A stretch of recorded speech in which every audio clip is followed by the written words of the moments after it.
Hello guys, इस video में हम लोग करने वाले हैं ECCA management accounting section B का क्वेश्चन। और इसमें जो है वो बजटिंग के जो भी सारे क्वेश्चन होंगे वो आपको इस वीडियो में देखने को मिलने वाले हैं। टाइम स्टेप्स आपको मिल जाएगा। अगर आपको लगता है कि आप कोई पर्टिकुलर क्वेश्चन देखना चाहते हो तो वहाँ पे जाओ और वो वाला क्वेश्चन देख लो। ठीक है, तो हम यहाँ पे स्टार्ट करने वाले हैं क्वेश्चन नंबर 458, जो कि है आपका ग्लोब लिमिटेड। ठीक है, तो globe limited has the following original budget and actual performance for product. Actual आपको जो है वो बजटेड जो है वो चीज़ें दी हुई हैं।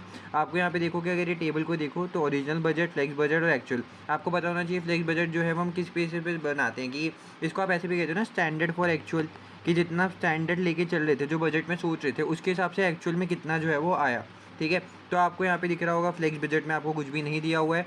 वेरिएंस आपको कैलकुलेट करने हैं। टोटल 6 मार्क का है, और मैं कहूँगा कि अगर आपके पेपर में ऐसा क्वेश्चन आए तो भैया कभी भी ये 6 मार्क्स तो आपके जाने ही नहीं चाहिए 10 में से, क्योंकि इससे आसान क्वेश्चन नहीं आ सकता। ठीक है, बस आपको करेक्ट अप्रोच पता होनी चाहिए और आप कर सकते हो। ठीक है, अब फिलहाल यहाँ पे पहले पार्ट में कह रहा है complete the table below to show flex budget. आपको फ्लेक्स बजट दिखाना है और जो वेरिएंसेस आएंगे वो भी बताने हैं। ठीक है, और show the actual variance amount for sales and each cost in the column headed variance. तो आपको वही वेरिएंस बताने हैं, 3 जीरो हटा के बताना, क्योंकि ऊपर दिया हुआ है। ठीक है, आई होप आपको क्वेश्चन समझ में आया होगा। बहुत आसान से हम ये वाला क्वेश्चन करते हैं। देखो, सबसे पहले आपको बजट में देखोगे तो एक ये चीज़ें देख लो, वॉल्यूम सोल्ड जो बजट में 4000 है और एक्चुअल हमने 5000 है, तो इसका मतलब हमने ज़्यादा प्रोडक्शन करी है, क्योंकि हम सोच के चल रहे थे कि हम 4000 यूनिट्स बेचेंगे और हमने बेची है 5000। इसका मतलब हम 1000 ज़्यादा बेच रहे हैं, तो ये तो बढ़िया बात है। ठीक है, तो आपको अगर सीधा सीधा यहाँ पे देखोगे तो देखो ये वाले जो सेल्स है ना, यहाँ पे आपको कुछ भी नहीं करना है। ठीक है, तो जो भी ग्रे ग्रे हो रखा है तो इस पर हमें कुछ भी नहीं करना, तो इसको छोड़ दो। बाकी सब जगह हमें जो है वो फिल करनी है। ओके, तो सबसे पहले हम आते हैं, देखो सेल्स रेवेन्यू 1500 का है और यहाँ पे जो है 1950, 3 जीरो हटा के बात होगी अब। तो यहाँ पे अब मैं फ्लेक्स बजट निकालने को स्टार्ट हो जाता हूँ। और वॉल्यूम सोल्ड का भी अगर आप यहाँ पे देखोगे तो यहाँ पे भी ग्रे एरिया नहीं है, मतलब ये भी मेरे को निकालना पड़ेगा।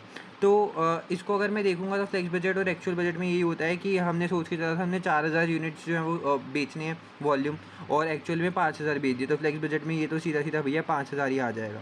ओके, और ये 5000 कैसे आएगा, तो आप इसको ऐसा मान सकते हो कि जैसे हम बजट में लेके चल रहे थे 4000 और एक्चुअल में 5000, तो हम फ्लेक्स बजट उसी के हिसाब से बनाएंगे कि हमने 5000 के हिसाब से हमारा बजट बनाया था, लेकिन अमाउंट उतना ही लगना चाहिए। देखो, मान के चलो मैं 4000 जब यूनिट्स बेच रहा था तो हर चीज़ का सेलिंग प्राइस 10 था, तो मेरे जो टोटल रेवेन्यू था वो 40,000 होता। अगर मैं वही 5000 बेच रहा हूँ तो 5000 मैं मान के ये चलूँगा कि मैंने 5000 बेच दिए, लेकिन सेलिंग प्राइस 10 का 10 ही रहे, 5000 मल्टीप्लाई बाई 10, तो 50,000 का मेरे रेवेन्यू होना चाहिए था। अब मेरे को ये फ्लेक्स बजट बताएगा कि एक्चुअल में कितना हुआ। ठीक है, तो ये आपका जो है वो सेम ही रहता है एक्चुअल की तरह। अब आपको पता चलेगा कि असलियत में हो क्या रहा है। देखो, सेल्स रेवेन्यू जब 4000 यूनिट सोल्ड करने थे तो मेरी सेल की रेवेन्यू जो थी वो 1500 की, तो और जब 5000 मैंने बेचे तो मेरी सेल की रेवेन्यू 1950। इसका मैं सेलिंग प्राइस वगैरह निकाल सकता हूँ, बट हम फ्लेक्स बजट की बात कर रहे हैं। ठीक है, तो यहाँ पे 5000 यूनिट्स आ गए मेरे पास। अब देखो, अब इसको सॉल्व करने का बस मैं आपको एक तरीका बताऊंगा और उससे आपके सारे क्वेश्चन हो जाएंगे। तो सबसे पहले देखो, बजटेड वाला उठा लो जो भी आपका बजट में है। ठीक है, डिवाइड कर दो उसको आप, जो भी हमारे पास जो यूनिट्स थे, ये आपके पास यूनिट्स या जो भी आपने वॉल्यूम जितनी भी सोल्ड करी है, मल्टीप्लाई आप इसको कर दो एक्चुअल के साथ। ठीक है, इसका लॉजिक बहुत ही क्लियर सा है कि आप ये निकालना चाह रहे हो कि आप बजट में ये सोच के चल रहे थे एक्चुअल में इतना है, तो आप फ्लेक्स्ड बजट बना रहे हो, तो आपको पता होना चाहिए कि जितना मैं बजट के हिसाब से सोच रहा था कि एक्चुअल में वो उतना आया या फिर नहीं आया। ठीक है, तो अब बजट देखो, सब हर चीज़ का यही चीज़ करनी है। सेल्स रेवेन्यू का बजट हमारा था 1500 का, तो मैं 1500 लिख देता हूँ।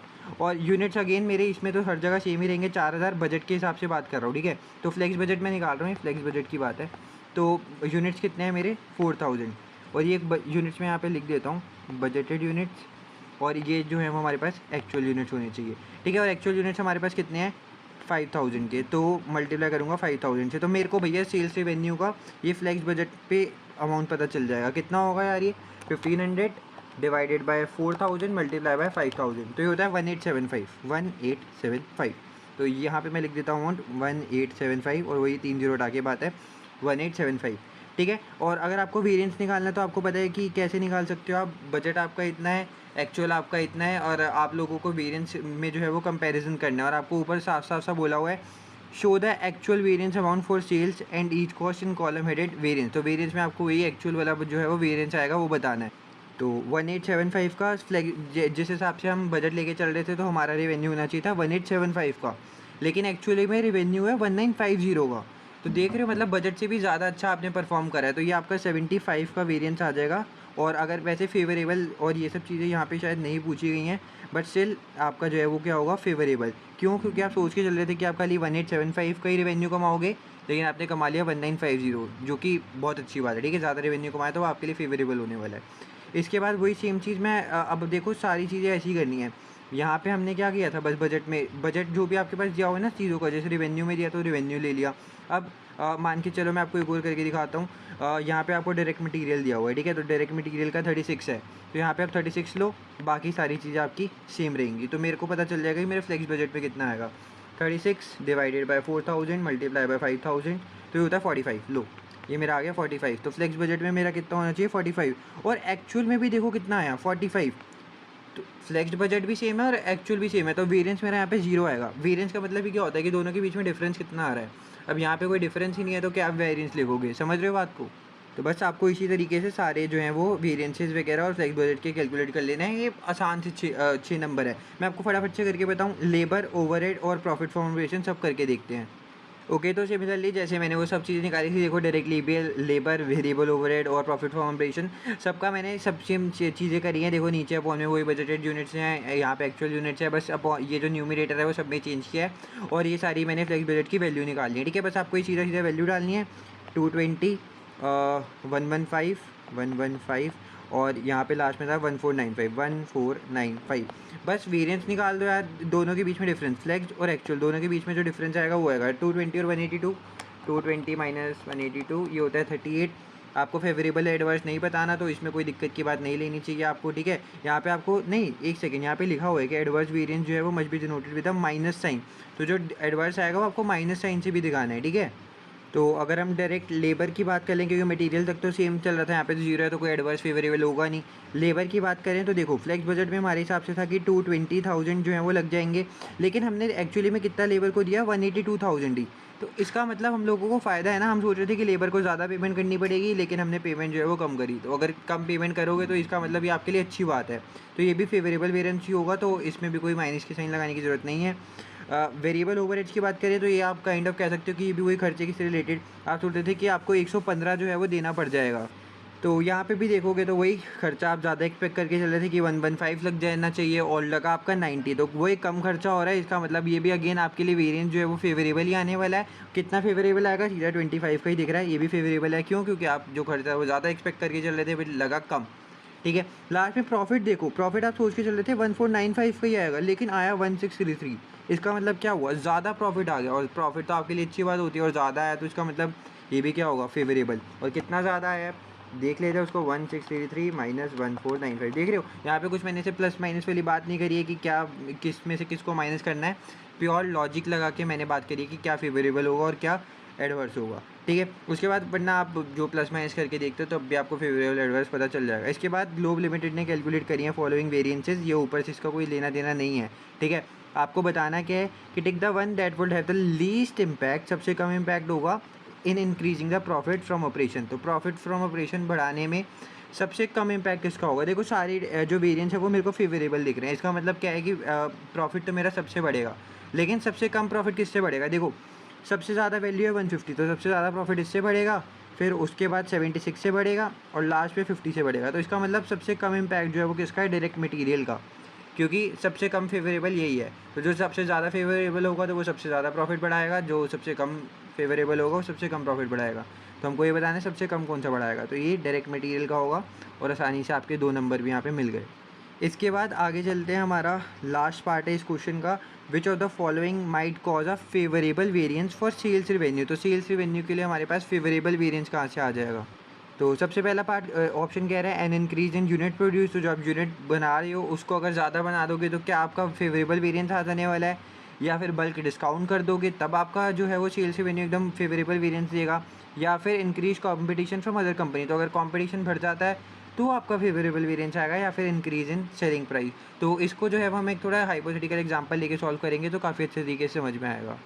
ओके, सो मैंने आपके लिए यहाँ पे एक जो है वो हाइपोथेटिकल सा केस बना दिया है। यहाँ पे देखो सबसे पहले केस को पढ़ना समझना, और उसके बाद जो है वो हम ये चारों के चारों पार्ट का ऑप्शन देंगे। ठीक है, देखो सबसे पहले आपको मान के चलो कि आपकी जो बजटेड सेल्स है, जो आप बजट कर बना के चल रहे हो 1000 यूनिट का है, और जो सेलिंग प्राइस है वो 10 पर यूनिट, ठीक है। तो आप 1 यूनिट को जो है वो 10 के हिसाब से बेचने वाले डॉलर मान लो, ठीक है।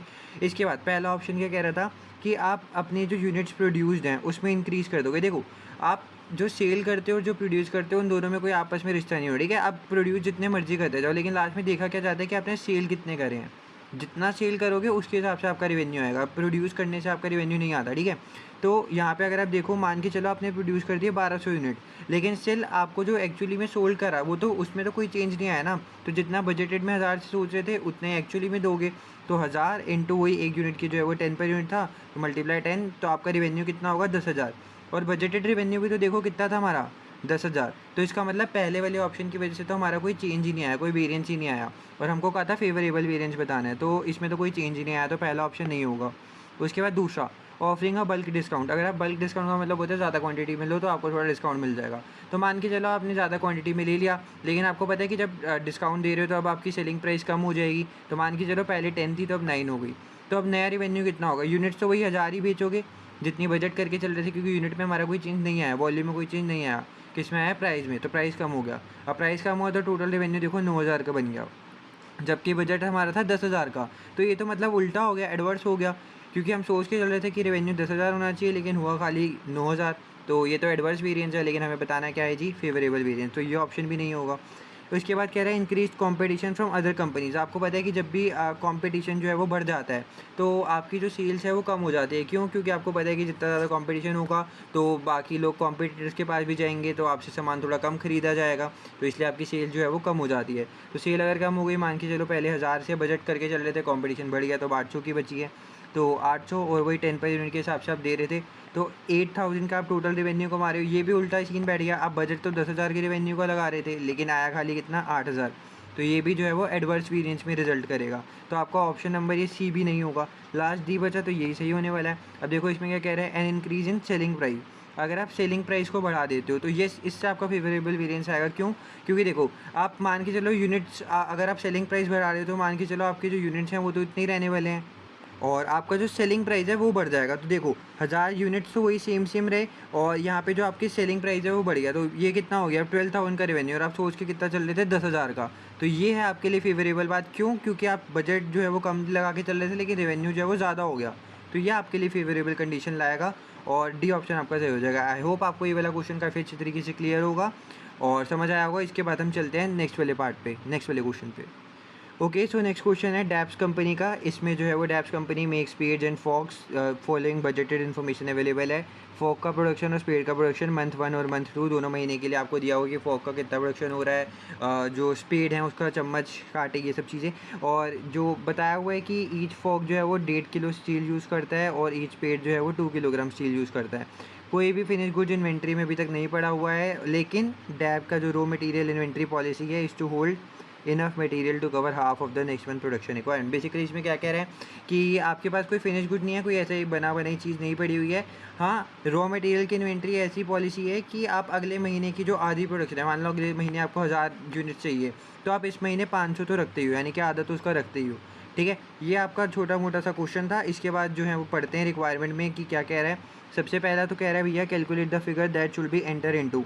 और देखो यहाँ पे देखोगे तो आपको एक स्प्रेडशीट दी हुई है मटेरियल परचेज बजट की, कि कितना जो है वो मटेरियल परचेज वगैरह जो है उसका सीन बैठेगा, वो आपको देखना है। और ये सारी चीज़ आपको एक स्प्रेडशीट में दी हुई है, एक्सेल आप मान के चल सकते हो, ठीक है। तो उसके हिसाब से दिया हुआ, और ये मंथ 1 के लिए दिया हुआ है। और पहली रिक्वायरमेंट भी देखो गैप 1, गैप 2, गैप 3, ये इसके हिसाब से बतानी है। तो हम जो सारा फोकस करेंगे वो मंथ 1 में करने वाले हैं, ठीक है। तो अभी मंथ 2 को मत देखना।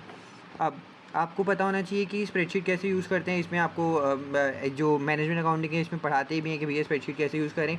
बाकी देख लो, एक बेसिक सा ओवरव्यू अगर देखें तो ये आपके रोज़ होते हैं, ये आपकी कॉलम्स होती हैं, और ए बी जो है वो आपकी रोज़ में आ गए, ये कॉलम में आ गए। अगर आप किसी भी सेल को देखना चाहो, जैसे ये गैप 1 है, तो आप बताओगे इसका सेल कौन सा है, ये सेल किस सेल में है। तो देखो यहाँ पे आप ये बी दिख रहा है और यहाँ पे आपका 1 दिख रहा है। तो ये जो गैप 1 है वो कहाँ पे? B1 में। गैप 2 क्या है? ये बी इसमें ही है, और लेकिन यहाँ पे 2 है, तो ये क्या बनेगा? B2, ठीक है। ऐसे ये B3 और ये B4। ओके, आई होप आपको ये चीज़ें समझ में आ रही हैं। और इसके बाद आपको ये बताना है कि गैप 1 में क्या आएगा, गैप 2 में, और गैप 3 में क्या आएगा। तो यहाँ पे तो फिलहाल आपको नॉर्मल वैल्यूज़ निकालनी है। तो इसके लिए क्या करेंगे, सबसे पहले आपसे पूछा हुआ है कि कितना स्टील रिक्वायर है हमारे को प्रोडक्शन के लिए। तो सबसे पहले आप देखोगे आप फोक जो है वो 220 यूनिट बना रहे हो, पहले महीने की बात होगी, ठीक है। और स्पेड जो है वो क्या कितने बना रहे हो, 170 यूनिट्स। और कितना स्टील चाहिए इनके लिए, तो 1.5 किलोग्राम जो है वो फोक के लिए चाहिए और स्पेड के लिए 2 किलो चाहिए। तो बस सिंपल तरीके से निकाल दोगे। देखो फोक के लिए निकालूँ मैं, तो फोक के लिए आप 220 यूनिट्स जो है वो बना रहे हो और आपको कितने स्टील चाहिए, 1.5 किलोग्राम। तो 220 मल्टीप्लाई बाई 1.5, तो ये आपको फोक का पता चल जाएगा कितना होगा, 220 मल्टीप्लाई बाई 1.5, तो ये होता है 330। ओके, ऐसे हम स्पीड का भी निकाल लेते हैं, 170 यूनिट्स हैं और इस ये कितना स्टील ले रहा है भैया, 2 किलोग्राम। तो ये हो जाएगा सीधा सीधा 340। तो ये फोक का हो गया, स्पीड का हो गया। मेरे को टोटल बताना होगा तो कैसे कर लूँगा, दोनों को प्लस कर देंगे, 330 और 340 को। तो ये आपका हो जाएगा जी 670, यस 670, ठीक है। तो 670 और ये जो है वो हमारा किस में आएगा, केजी में, क्योंकि स्टील जो है वो हम किस में कर रहे हैं, केजी में। तो स्टील केजी में ही दोगे ना आंसर, ठीक है। तो गैप 1 में आपका जो आंसर है वह कितना आ जाएगा जी, 670 केजी। इसके बाद आपसे पूछा है कि ओपनिंग इन्वेंट्री कितनी होने वाली है, तो ओपनिंग इन्वेंट्री के लिए भी देख लेते हैं कि हमारे पास कितनी होने वाली है। तो यहाँ पे वही, जैसे कि हमने यहाँ पे स्टील निकाला, अब अगर वही सेम कैलकुलेशन है वैसे तो यहाँ पे देखोगे तो ओपनिंग में आपके पास यही 220 यूनिट चाहिए थे, 170 ये थे। आप इसको 1.5 से करोगे, इसको 2 से करोगे तो हमारा 670 किलोग्राम आ गया, ठीक है। बट यहाँ पे कंपनी की पॉलिसी पता है ना कि क्या थी, कि इतना मटेरियल रखे कि अगले महीने के पास अभी भी आधा पड़ा हो। तो इसका मतलब पिछले महीने से भी आधा चलता हुआ आ रहा होगा। तो ओपनिंग इन्वेंट्री क्या हो जाएगी, खाली सीधा 670 का आधा, यानी कि 0.5 कर दो या फिर 1/2 कर दो या फिर 50% कर दो, आपकी मर्ज़ी है, ठीक है। कि हमारे पास आधा जो है वो ओपनिंग इन्वेंट्री में पड़ा होना चाहिए, जितना भी हमने स्टील जो है वो चाहिए हमारे पास। तो 670 का 50% अगर मैं देखूँ तो होता है 335 किलोग्राम। तो इतना तो मेरे पास शुरू में पड़ा ही होना चाहिए, ठीक है। तो गैप 2 में कितना आएगा, 335 किलोग्राम। उसके बाद लास्ट में क्लोजिंग इन्वेंट्री है। क्लोजिंग इन्वेंट्री की तरफ आप बढ़ोगे तो यहाँ पे देखोगे कि ये तो स्टार्टिंग की बात, अगर पहले महीने की बात हुई तो वो सारा आपके पास ओपनिंग इन्वेंट्री पड़ा होगा, लेकिन अगली बात क्लोजिंग इन्वेंट्री पे जाओगे तो वो आपको मंथ 2 पे जाना पड़ेगा। यहाँ पे देखोगे तो फॉक कितना प्रोडक्शन है, 240, स्पीड कितना है 180, और अगर आपको क्लोजिंग इन्वेंट्री जाननी है तो आपको ये देखो 1.5 किलोग्राम और 2 किलोग्राम तो सेम ही रहेगा, बस यूनिट जो है वो चेंज हो रहे हैं। तो अगर हम देखें फॉक का, तो ये कितना होगा, 240 मल्टीप्लाई बाय 1.5, और जो स्पीड है वो आपका चाहिए होगा 180 यूनिट्स, और किस हिसाब से चाहिए होगा, 2 किलोग्राम के हिसाब से, ठीक है। तो जो भी दोनों का आंसर आएगा उन दोनों को प्लस कर देंगे। 240 मल्टीप्लाई बाय 1.5 ये होता है 360, और जो स्पीड है उसका होता है 180 मल्टीप्लाई बाय 2, ये भी होता है 360, ठीक है। दोनों 360 होते हैं, लेकिन अब इन दोनों को प्लस करेंगे तो मेरा आंसर आएगा 720। ये भी आपकी क्लोजिंग इन्वेंट्री नहीं है। क्लोजिंग इन्वेंट्री में यही चीज़ होती है कि आधी रखते हो, आधी जो है वो आप अगले महीने तक के लिए बचा के रखते हो, ठीक है। इतना आपके पास मटेरियल पड़ा होना चाहिए। तो ये 720 को भी आपको वही 50% करो, आधा करो, 0.5 करो, वही करना है, ठीक है। तो इसको अगर करेंगे तो ये आपका वो आ जाएगा 360। तो आपकी क्लोजिंग इन्वेंट्री भी कितनी आ जाएगी जी, 360, और लास्ट में किलोग्राम, क्योंकि सारा जो है हमारे स्टील वगैरह पड़ा हुआ है, ठीक है। आई होप आपको समझ में आ रहा है कि हम कैसे कैलकुलेट कर रहे हैं। लास्ट में आपसे मटेरियल परचेज़ का है, लेकिन यहाँ पे पहले पार्ट में तो आपको गैप 3 ही फिल करने थे। तो एक 670 केजी, एक 335 केजी और एक 360 केजी, ठीक है। अगले पार्ट में कह रहे हैं कि state the formula that should be enter into cell B4। देखो B4 में आपको कौन सा फार्मूला लगाना है, और यहाँ पे B4 क्या है हमारा, B ये रहा, ये 4 ये रहा, ठीक है। तो ये वाला सेल होगा। अब यहाँ पे हमको क्या निकालना है, मटेरियल परचेज़। मटेरियल जब भी आपको परचेज़ निकालना हो तो आप लोग क्या लेते हो, जितना भी आपके पास प्रोडक्शन का है, ठीक है, प्रोडक्शन को ले लो। उसके बाद जो आपकी ओपनिंग इन्वेंट्री है उसको माइनस करते हो और क्लोजिंग इन्वेंट्री को जो है वो प्लस कर देते हो, क्योंकि जितना भी आप पहले प्रोड्यूस कर रहे हो, ठीक है, और जितना भी क्लोजिंग है वो आपकी इन्वेंट्री में पड़ा हुआ है, और ओपनिंग जो है वो माइनस कर देते हो। इससे आपको पता चल जाएगा कि आपने कितने मटेरियल जो है वो परचेज़ करें हैं। तो इसको निकालने के लिए इसका मतलब हमने क्या किया है, ये प्रोडक्शन हमने कितनी करी, ये हो गया हमारा B1, इसमें से मेरे को ओपनिंग माइनस करना है। ओपनिंग क्या है मेरा, ये गैप 2 जो यानी कि B2, तो B1 में से B2 माइनस करना है और क्लोजिंग इन्वेंट्री को प्लस करना है, यानी कि ये B3, तो B3 को प्लस करना है। तो मेरा फार्मूला क्या बन जाएगा यहाँ पे, B1 minus B2 plus B3। तो इससे पता चल जाएगा कि मटेरियल परचेजेस कितने हैं, ठीक है। आई होप आपको समझ में आया होगा। इसके बाद सी पार्ट में कह रहे हैं भैया ट्रू और फॉल्स बताओ। The master budget include the asset item budget. भैया नहीं, मास्टर बजट में एसेट आइटम तो वो मतलब आप कह सकते हो कि जो कैपिटल एक्सपेंडिचर बजट होता है उसके अंदर आता है, ठीक है। तो ये जो है वो फॉल्स हो जाएगा। इसके बाद continuous budgets are also known as rolling budget. हाँ, ये तो सही बात है भैया, आपने पढ़ा भी होगा कि ये वही थ्योरी वाले पार्ट, ये कंटिन्यूस बजट्स को जो है वो हम रोलिंग बजट के तरीके से भी कहते हैं। इसके बाद scenario planning is mainly use in short term. नहीं, जब भी आप पूरा सिनेरियो को प्लान करके चलते हो तो ये जो है वो लॉन्ग टर्म के लिए होता है, ना कि शॉर्ट टर्म के लिए। तो ये भी आपका फॉल्स हो गया। इसके बाद लास्ट में the mission of an organisation is the target to be met in the medium term. तो यहाँ पे क्या है कि मिशन मीडियम टर्म में टारगेट मेट करने वाला होता है, क्योंकि ये मिशन जो है, देखो सबसे पहले तो ये तो मेरा फॉल्स ही दिख रहा है। क्यों? क्योंकि जो मिशन होता है वो एक मीडियम टर्म टारगेट नहीं होता, ये मतलब बेसिकली आप कह सकते हो एक पर्पस या फिर रीज़न होता है कि ऑर्गेनाइजेशन एग्जिस्ट क्यों करती है, ऑर्गेनाइजेशन का क्या मतलब एग्जिस्टेंस किस चीज़ पे बेसिस पे है, वो जो है आपका मिशन बताता है। ठीक है, ऑर्गेनाइजेशन का यहाँ पे ये नहीं बताता कि उसके क्या टारगेट होते हैं जो कि वो मीडियम टर्म में मीट करेगी। ओके, सो इसके बाद डी पार्ट, लास्ट पार्ट है इस क्वेश्चन का। इसमें कह रहा है which two of the following are the main aims of budgeting. Budgeting के जो है वो मेन एम्स जो है आपको बताने हैं कि कौन से होने वाले हैं।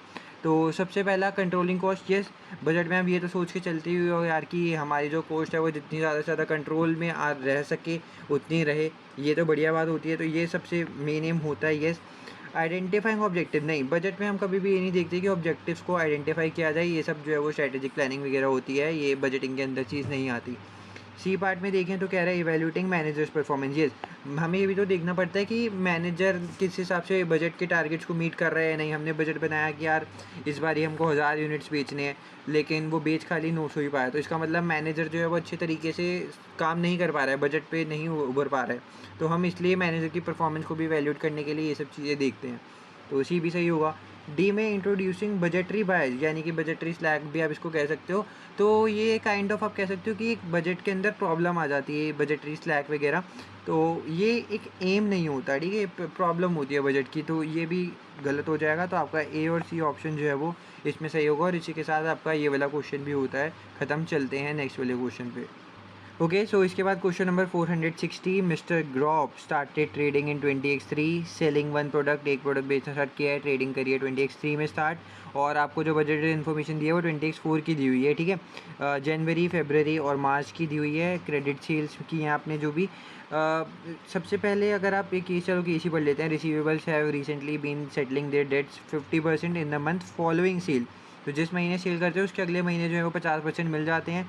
मान के चलो अगर मैं फरवरी में बात करूं तो और जनवरी की बात करूं, ठीक है, तो इसका जो 50% होगा, यानी 12,000 का 50% 6,000, तो ये जो है वो फरवरी में रिसीव होगा। ठीक है, ऐसे होता है कि जो आपने सेल करी उसका 50% अगले महीने पे मिलेगा और बाकी का जो 50% है वो 2 महीने बाद मिलेगा। इसका मतलब अगर देखा जाए तो इसका 50% तो यहाँ 12,000 का 50% 6,000, ये आपको फरवरी में 6,000 मिलेगा, बाकी का 6,000 आपको मार्च में मिलेगा। ठीक है, ये सीन बैठ रहा है। इसके बाद prompt payment discount of 3% is offer to दोस्त receivable paying in the following month. इसका मतलब जो भी अगले महीने में पेमेंट कर देगा उसको मैं 3% का डिस्काउंट भी दे दूंगा। तो इसका मतलब मान के चलो जैसे कि जो भी 50% लोग होते हैं, जैसे 12,000 का 6,000, ठीक है, तो इन लोगों को मैं 3% का डिस्काउंट भी दूंगा, क्योंकि ये लोग एक महीने के अंदर अंदर ही पेमेंट कर दे रहे हैं। ठीक है, इसके बाद आपको जो है वो ग्रॉस प्रॉफिट वगैरह चीज़ें दी हुई हैं, लेकिन फ़िलहाल अभी तक हमने जितना पढ़ा है उसके हिसाब से ये वाले जो नीचे क्वेश्चंस हैं इसको अटैम्प्ट करते हैं। इसमें कह रहा है सबसे पहले आपको कैलकुलेट करना है budgeted cash that will received in March X4। तो आपको पता है मार्च में क्या क्या चीज़ें होंगी। सबसे पहले तो जो फेब वाले लोग होंगे उसका 50% मार्च में आएगा। ठीक है, और उनको हमको 3% डिस्काउंट भी देना होगा। क्यों? क्योंकि जो एक महीने के अंदर अंदर पेमेंट कर रहे हैं उनको 3% का डिस्काउंट भी दे रहे हैं। उसके बाद जनवरी वाला जो होगा वो एक महीने बाद 50% आ रहा है और बाकी 2 महीने बाद भी 50% आ रहे हैं ना, तो जनवरी का जो 50% होगा वो भी मार्च में आएगा। तो टोटल अगर मैं देखूँ तो मार्च के अंदर मेरे पास सबसे पहले जो आसान सी बात है वो तो जनवरी का ये 6,000 आएगा। 12,000 का 50% 6,000, ये जो है वो जनवरी से रिलेट करता है। और जो फरवरी की चीज़ आएगी वो क्या आएगी, देखो सबसे पहले हमें 50% आएंगे किसके, 15,000 के। 15,000 का 50% 7,500 ही होता है वैसे तो, 7,500। लेकिन अब ये पूरा पैसा मेरे को नहीं मिलेगा। क्यों? क्योंकि मैं उनको 3% का डिस्काउंट भी दे रहा हूँ। तो आप इसको ऐसा कह सकते हो कि मल्टीप्लाई कर दो 97% के साथ, तो आपको पता चल जाएगा कि क्योंकि 3% नहीं आ रहा तो 97% आ रहा है, ऐसे कर लो। या फिर आप क्या कर सकते हो कि सीधा सीधा कैलकुलेटर उठाओ और 7500 लिखो, माइनस कर दो 3%, तो ये आपके पास सीधा सीधा आंसर आ जाएगा 75, तो इतना मतलब जो है वो आपको फेब की वजह से आ रहा है। तो मार्च में आपके पास टोटल कितना आ रहा है, 6000 जनवरी की वजह से और 7275 फरवरी की वजह से। तो टोटल कितना हो गया ये आपके पास 13275। तो ये जो है वो टोटल अमाउंट आप रिसीव करने वाले हो मार्च के अंदर 13275, और ये करने से आपको मिल गए 3 मार्क्स। ठीक है, इसके बाद calculate the budgeted payment to suppliers. तो आप सप्लायर्स को कितना पेमेंट करोगे, अब इसके लिए जो है वो हमें क्या पढ़ना पड़ेगा, ये बता पा रहा। The gross profit margin is expected to be 25%। तो जो प्रॉफिट मार्जिन है, मार्जिन जो होता है वो हमेशा सेल्स पे होता है। ठीक है, और 25% है। Due to an anticipated continued increase in sales में जो है वो काफ़ी इंक्रीज देखने को मिल रहा है। तो जो मिस्टर ग्रॉब हैं वो इंटेंड कर रहे हैं कि अपने इन्वेंट्री लेवल को बढ़ा लिया जाए मार्च के अंदर बाय 2000। तो वो इन्वेंट्री को बढ़ाना चाह रहे हैं, और आपको पता है जब इन्वेंट्री बढ़ती है तो कॉस्ट ऑफ सेल्स भी बढ़ती है। ठीक है, and it is intended that the payables balance is increase by 3000 to ease cash flow in the same month. इसका मतलब आप पेबल बैलेंस को इंक्रीज करना चाहते हो, कैश फ्लो रखना चाहते हो अपने पास, तो इसका मतलब बेसिकली ये हुआ कि आप पेबल्स को जो है वो डिले कर रहे हो, अभी आप पेमेंट नहीं कर रहे हो। ठीक है, ये 3000 वाले जो भी पेबल्स हैं इनको अभी आप पेमेंट नहीं कर रहे हो, इनको थोड़ा सा डिले विले करोगे। तो यहाँ पे सबसे पहले यार मेरे को देखने को मिलने वाला है कि पहले मैं ना देखो ग्रॉस प्रॉफिट मार्जिन दिया और मार्च की बात हो रही है ना, क्योंकि यहाँ पे आपको दिख रहा है मार्च। तो मार्च में सेल्स कितनी करे, 21,000, और मार्जिन सेल्स पे होता है 25%। तो मैं मार्जिन 21,000 का 25%, ये आपका होता है जी, एक सेकेंड, 21,000 का 25%, 5250, ये है आपका प्रॉफिट। ठीक है, अब आपको पता है कि सेल्स में से कॉस्ट ऑफ सेल्स गया तो आपके पास प्रॉफिट आता है। आपको सेल्स पता है कितनी है, 21,000 की। नॉर्मल से चलेंगे, कोई ये नहीं है कि hard and fast rule. Cost आपको नहीं पता, प्रॉफिट आपको पता चल गया 5250। तो बस नॉर्मल मैथ सॉल्व करके माइनस उधर जाके प्लस, ये प्लस उधर जाके माइनस। 21,000 में से माइनस करेंगे 5250, तो आपको कॉस्ट ऑफ सेल्स जो है वो पता चल जाएगी कितनी आएगी। ये 21,000 माइनस 5250, 15750, ये आपकी जो है वो क्या हो जाएगा, कॉस्ट ऑफ सेल्स। आपको कॉस्ट ऑफ सेल्स पता चल गया, भैया आप कहोगे कॉस्ट ऑफ सेल्स क्यों निकाल रहे हो, क्योंकि मेरे को यहाँ पे बताना है कि मैं पेबल्स को कितना पे करूँगा, बजटेड पेमेंट। ठीक है, तो कॉस्ट ऑफ सेल्स किससे रिलेट करती है, परचेजेस से। तो जितना मैं परचेज करता हूँ उसी हिसाब से पे करता हूँ। तो आप एक तो अब यहाँ पे चीज़ें देखने को मिलेंगी कि 2000 से मेरी इन्वेंट्री बढ़ी, और मैंने आपको इसलिए यहाँ पे बताया था कि अगर 2000 से इन्वेंट्री बढ़ती है तो कॉस्ट ऑफ सेल्स भी बढ़ती है।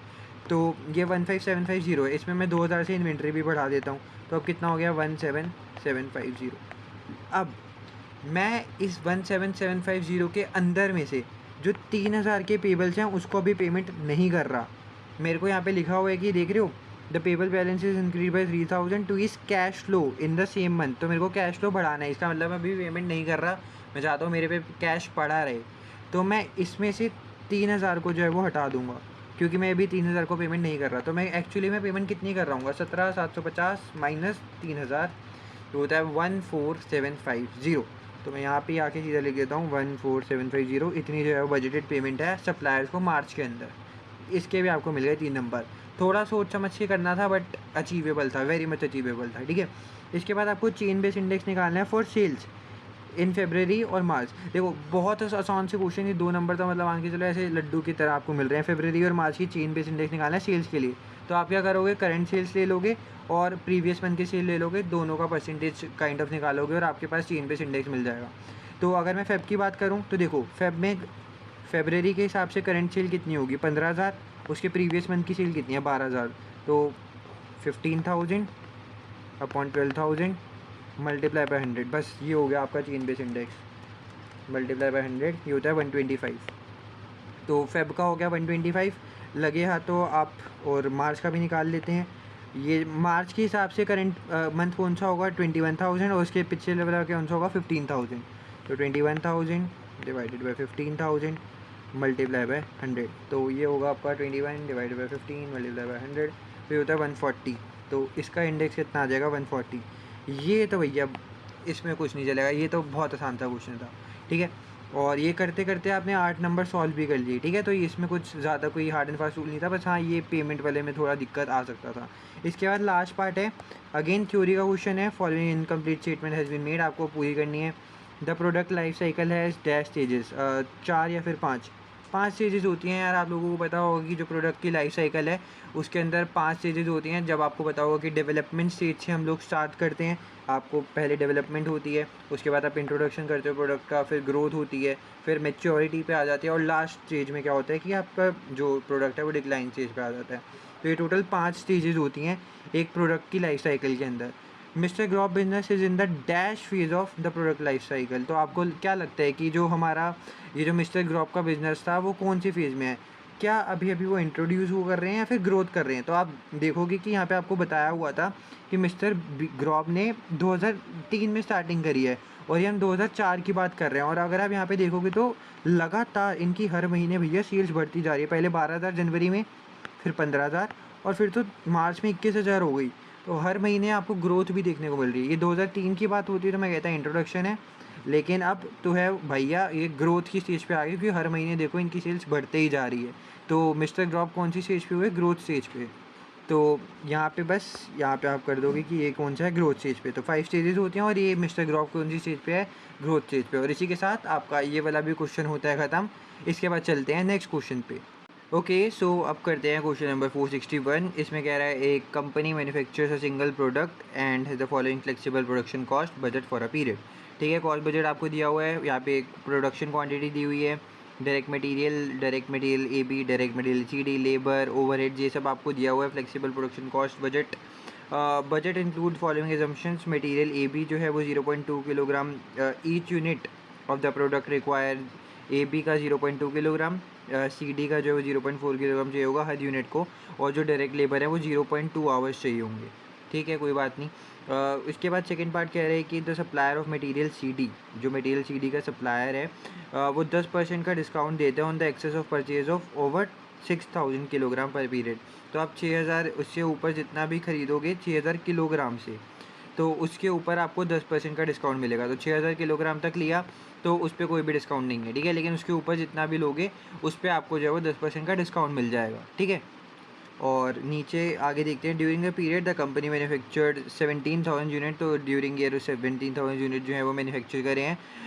एंड फॉलोइंग प्रोडक्शन कॉस्ट लगी है डायरेक्ट मटेरियल के इतने, ये सब भी 17,000 यूनिट्स के लिए, ठीक है। Material A B, material C D, labour और ओवरहेड, ठीक है। अब आप जो भी रिक्वायरमेंट कहेगा उसके हिसाब से हम आगे करते रहेंगे। पहली रिक्वायरमेंट 3 नंबर के लिए आपकी स्क्रीन के ऊपर ही रही, calculate the budgeted cost per kilogram, ठीक है। तो अब जो भी क्वेश्चन देखते हैं ना उसके हिसाब से देखो, कॉस्ट पर किलोग्राम निकालनी है मेरे को of material C D on the excess of purchases over 6,000 kilogram per period. तो आपको पर पीरियड के हिसाब से, पर किलोग्राम के हिसाब से मटेरियल सी डी का निकालना है। तो ये जो इन्फॉर्मेशन है काफ़ी ज़रूरी है, ठीक है। तो अब आप इसको किसी भी तरीके से कर सकते हो। जैसे यहाँ पे देखो 12,000 यूनिट दिया हुआ है, 15,000 और 18,000। तो मेरे को चाहिए कॉस्ट पर केजी, मेरी 1 किलोग्राम पे कितनी कॉस्ट लग रही है मेरे को वो निकालना पड़ेगा, ठीक है। क्योंकि देखो मैं क्या कर रहा हूँ, मान के चलो मैं 6,000 है, तो 6,000 किलोग्राम जब तक खरीदता हूँ तब तक मेरी कॉस्ट मान लो 5,000 आती है। अब मैं 6,000 के ऊपर जितनी भी खरीद रहा हूँ, मान लो मैंने टोटल 10,000 खरीद ली, तो 6,000 तक तो मेरे वही 5,000 लग गए, रुपए या डॉलर्स ले लो, ठीक है। बाकी एक्सेस कौन सा बचा, 4,000 और एक्स्ट्रा बचे, उस पर जो है मान के लो मेरे को 5,000 की जगह 4,000 देने पड़ गए। तो ये मेरे को फ़ायदा हो रहा है, ठीक है। ये वाली चीज़ जो है वो यहाँ पे दी हुई है कि 6,000 के एक्सेस जो भी खरीदोगे उस पर आपको डिस्काउंट मिलेगा, वो भी 10% का, ठीक है। जो मैंने आपको भी एग्जांपल दिया वो ऐसे हाइपोथेटिकल था।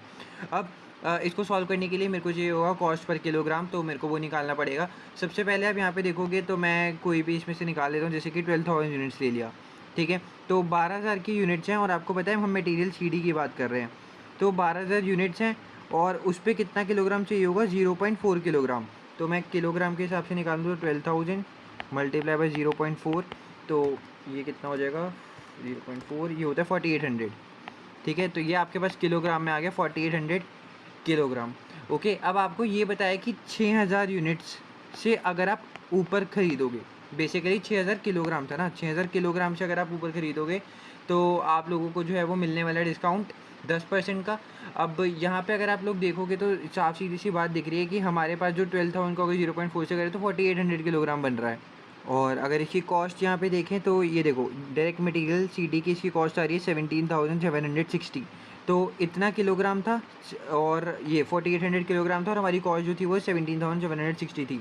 तो अगर मैं कॉस्ट पर किलोग्राम निकालना चाहूँ तो वो कितनी होगी, 17,760 को डिवाइड कर देंगे 4,800 से, तो मेरे को पता चल जाएगा कि कॉस्ट पर किलोग्राम कितनी है, ठीक है। जब भी पर की बात है तो वो ये डिनोमिनेटर में जाता है और ये न्यूमिनेटर में जाता है, ओके। तो 17,760 डिवाइडेड बाय 4800, तो एक सेकेंड, 17,760 डिवाइडेड बाय 4800, तो यस ये होता है 3.7।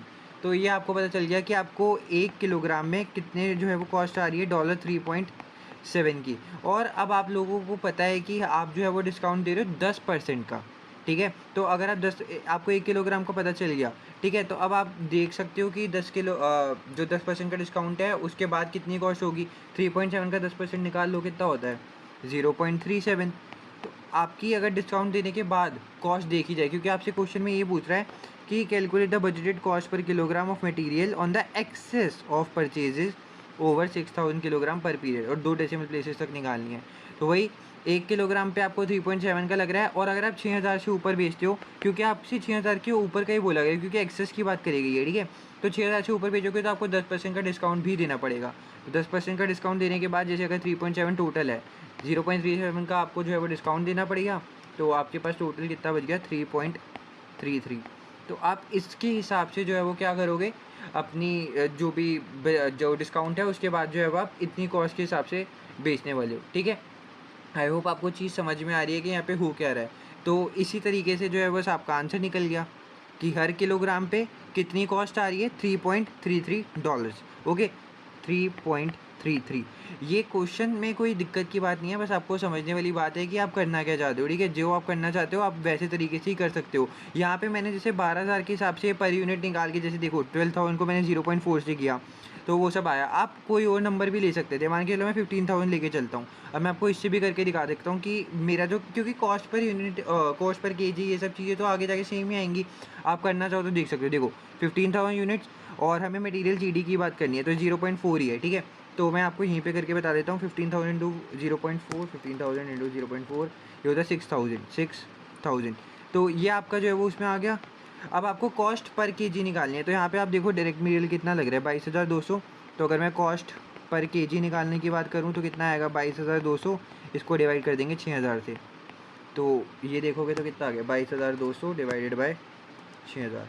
तो ये भी आपका देखो 3.7 ही आ रहा है, ठीक है। तो कहने का मतलब क्या है कि आपका ये जो कॉस्ट पर केजी है वो तो आप किसी में से भी सॉल्व करोगे वो सेम ही आएगा। मैंने 12,000 से करा, 15,000 से करते हैं, 18,000 से करते, क्योंकि कहने की मतलब क्या है यार, कॉस्ट पर केजी निकालना है, जो भी एक्सेस होगा।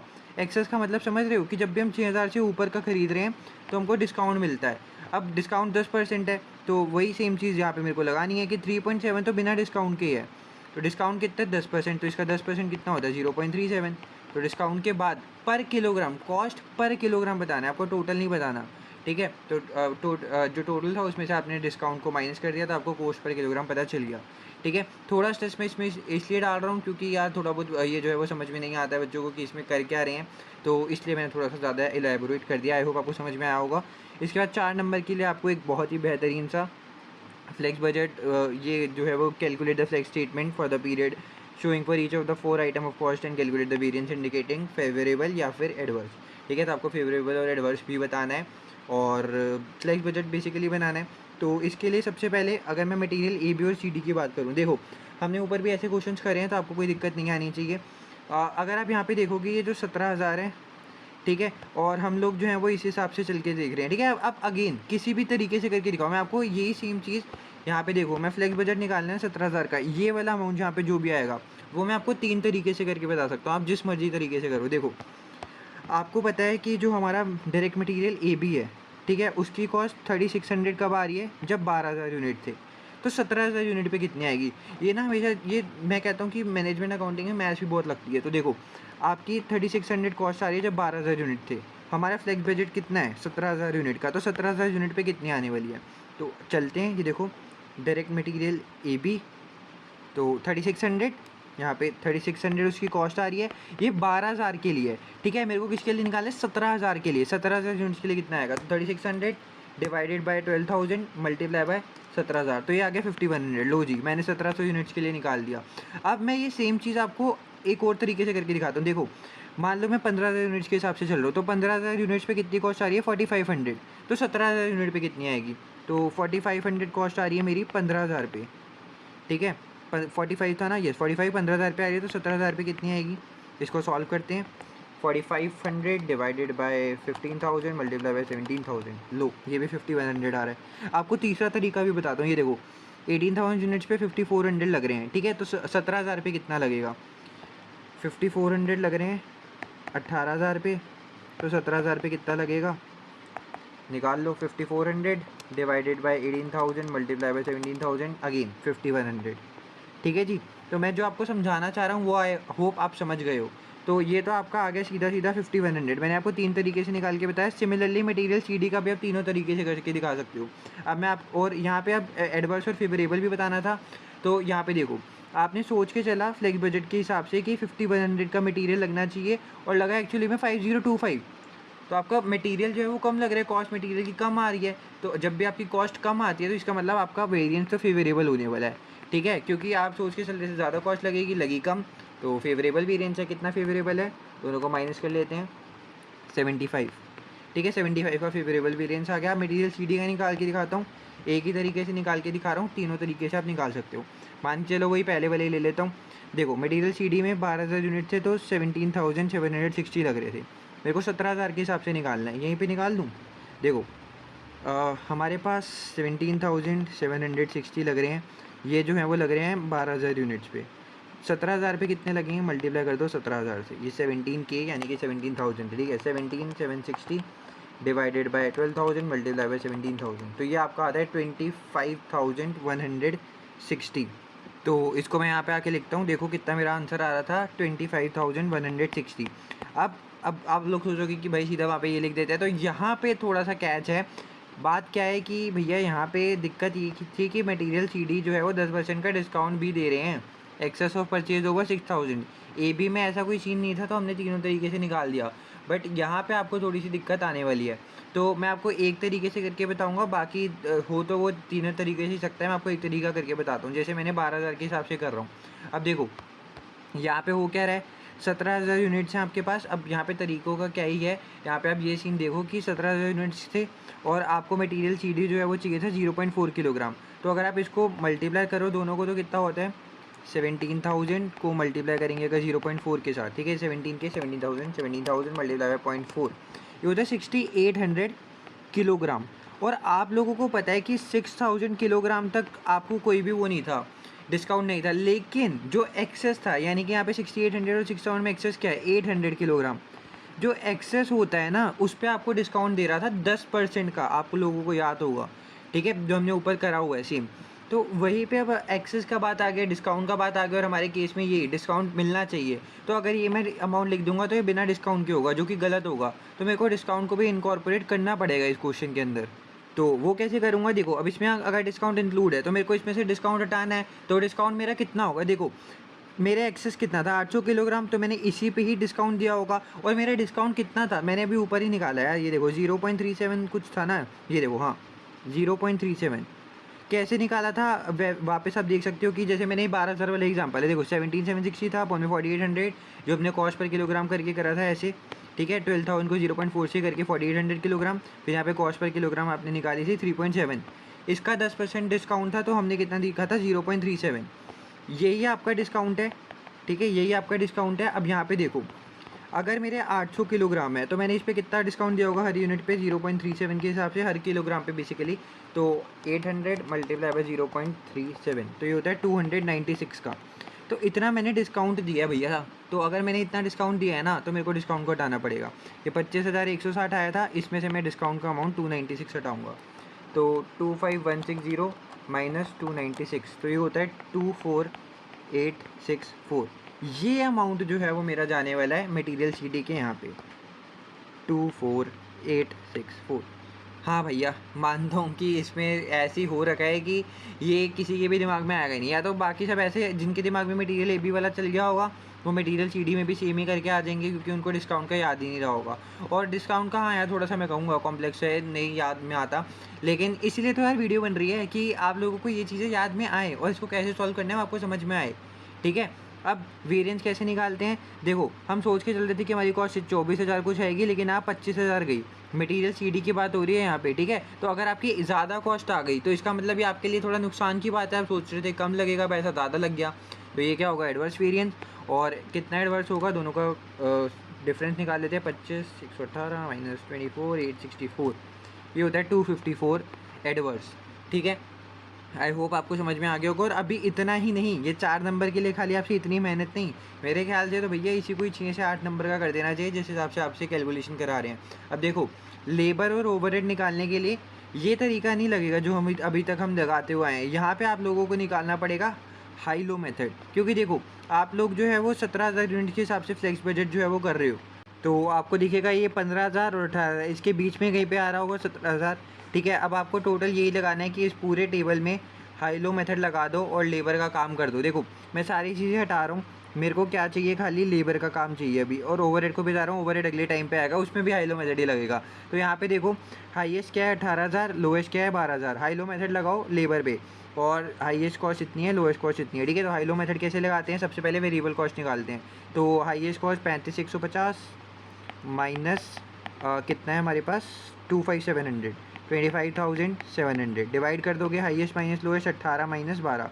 ठीक है, 18,000 माइनस 12,000, तो इसको सॉल्व करते हैं। 35,150 माइनस 25,700, तो ये आपके पास आता है 9,450, डिवाइड में 6,000 है, तो 6,000 को डिवाइड करेंगे तो ये आता है 1.575। ओके, तो ये मेरी क्या है, वेरिएबल कॉस्ट आ गई। आई होप आपको ये चीज़ पता है कि हाई लो मेथड कैसे यूज़ किया जाता है, और 1.575 मेरी वेरिएबल कॉस्ट आ गई। ठीक है, इसके बाद मेरे को क्या करना पड़ता है, मेरे को फिक्स कॉस्ट निकालनी पड़ती है। फिक्स कॉस्ट निकालने के लिए क्या करते हैं, total cost is equals to fix cost plus variable cost multiply by जो भी यूनिट्स होते हैं। अब सबसे पहले मेरे को फिक्स कॉस्ट निकालनी पड़ेगी, किसी 12,000 ले लो, 15, 18 कोई भी ले लो, तो मतलब सॉरी 12 और 18 लोगे ना, हाई लो मेथड है, तो 12 या 18,000 में से कुछ भी ले लो, मैं मान के चलता हूँ 12,000 ले रहा हूँ, आप 18,000 लेके भी कर सकते हो। तो 12,000 पे कॉस्ट आ रही है 25,700, 25,000 टोटल कॉस्ट आ रही है, यूनिट्स हैं आपके पास 12,000, और वेरिएबल कॉस्ट 1.575, मैं इसको राउंड ऑफ करके 1.58 बोल रहा हूँ। ओके, आप 1.575 से भी निकाल सकते हो, कोई दिक्कत की बात नहीं है। 1.58 और प्लस फिक्स कॉस्ट प्लस होती है फिक्स कॉस्ट। ठीक है, और अब इसको सॉल्व करते हैं। 12,000 मल्टीप्लाई बाई 1.58, ये होता है 18,960। ओके, अब बस मैथ्स रह गई है आपके पास, इसको सॉल्व करेंगे तो आपके पास फिक्स कॉस्ट की वैल्यू आ जाएगी। 25,700 में से इसको माइनस करा तो मेरे पास आता है 6,740, 6,740, और इसी के हिसाब से आप लोग अपना निकाल दोगे टोटल कॉस्ट 17,000 यूनिट्स के हिसाब से। ठीक है, तो टोटल कॉस्ट निकालोगे 17,000 के हिसाब से, फिक्स कॉस्ट तो वही रहेगी 6,740 plus variable cost multiply by इस बारी 17,000 से करोगे, और फिक्स कॉस्ट हमारी जो राउंड ऑफ करा था वो था 1.78 या 58। ठीक है, 1.58 को मल्टीप्लाई करते हैं 17,000 से तो ये होता है 26,860 और 6,740, इन दोनों को अगर हम प्लस कर दें तो ये मेरा आंसर आता है 33,600। ठीक है, 33,600 आएगा, और हमारे को जो है वो दिया कितना हुआ था 32,889। तो आप खुद देखो, लेबर की आप कॉस्ट जो है वो सोच के चल रहे थे कि ज़्यादा आएगी, लेकिन आपकी कॉस्ट जो है वो लेबर की कम आई है, तो ये तो आपके लिए फेवरेबल बात हो गई कि आप ज़्यादा कॉस्ट लगा के चल रहे थे लेकिन कम आई। तो कितनी कम आई, मतलब ये फेवरेबल हो गया, कितने से होगा, -32,889, तो ये आपको होता है 711।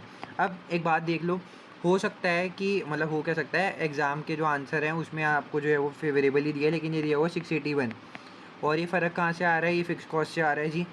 ठीक है, अब जो एग्ज़ाम का आप आंसर देखोगे तो वहाँ पे फिक्स कॉस्ट जो है वो निकली हुई है 6,710 करके। देखो उन्होंने करा क्या हुआ है, उन्होंने भी यही 1.575 को 1.58 लिया हुआ है, बट यहाँ पे जैसे आपको पता है कि हम लोग, मैंने तभी ये लिख करके करा है कि हाई लो मेथड में क्या होता है, या तो आप हाई वाली कॉस्ट 18,000 यूनिट और ये वाली कॉस्ट ले लो, या फिर आप लो वाली कॉस्ट ले लो 12,000 यूनिट और 25,700। ठीक है, तो उन्होंने ये वाला 18,000 यूनिट और ये लेके करा हुआ है, तो उनके हिसाब से जो आ रहा है वो आ रहा है 6,710।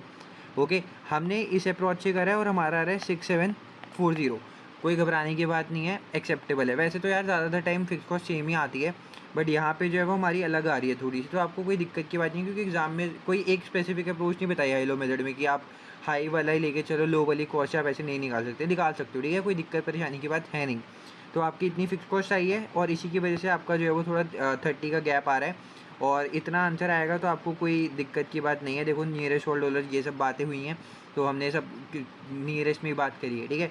बाकी ये जो 30 का फ़र्क आ रहा है वो फिक्स कॉस्ट की वजह से ही आ रहा है और घबराने की बात नहीं है, ये वाला आंसर भी सही है।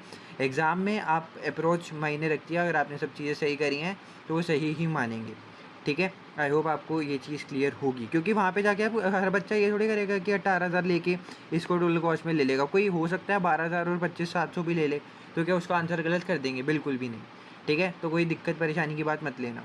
इसके बाद सेम चीज़ अब मेरे को ओवरहेड्स के लिए भी करनी है, तो यहाँ पे भी देखो अब लेबर वाली चीज़ें हटाते हैं और मेरे को चाहिए रहेगा ओवरहेड का सामान। तो ओवरहेड की अगर मैं खाली इसकी बात कर रहा हूँ, ठीक है, ये ओवरहेड है आपके पास, तो इसकी बात करनी है मेरे को खाली।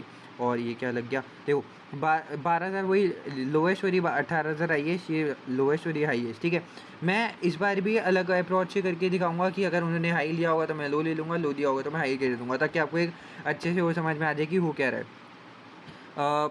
13,960 माइनस 12,400, 13,960 माइनस 12,400, और नीचे तो वही आपको पता है ना, ये 18 माइनस 12 कितना होता है, 6,000। तो ये मैं सीधा सीधा 6,000 लिख देता हूँ।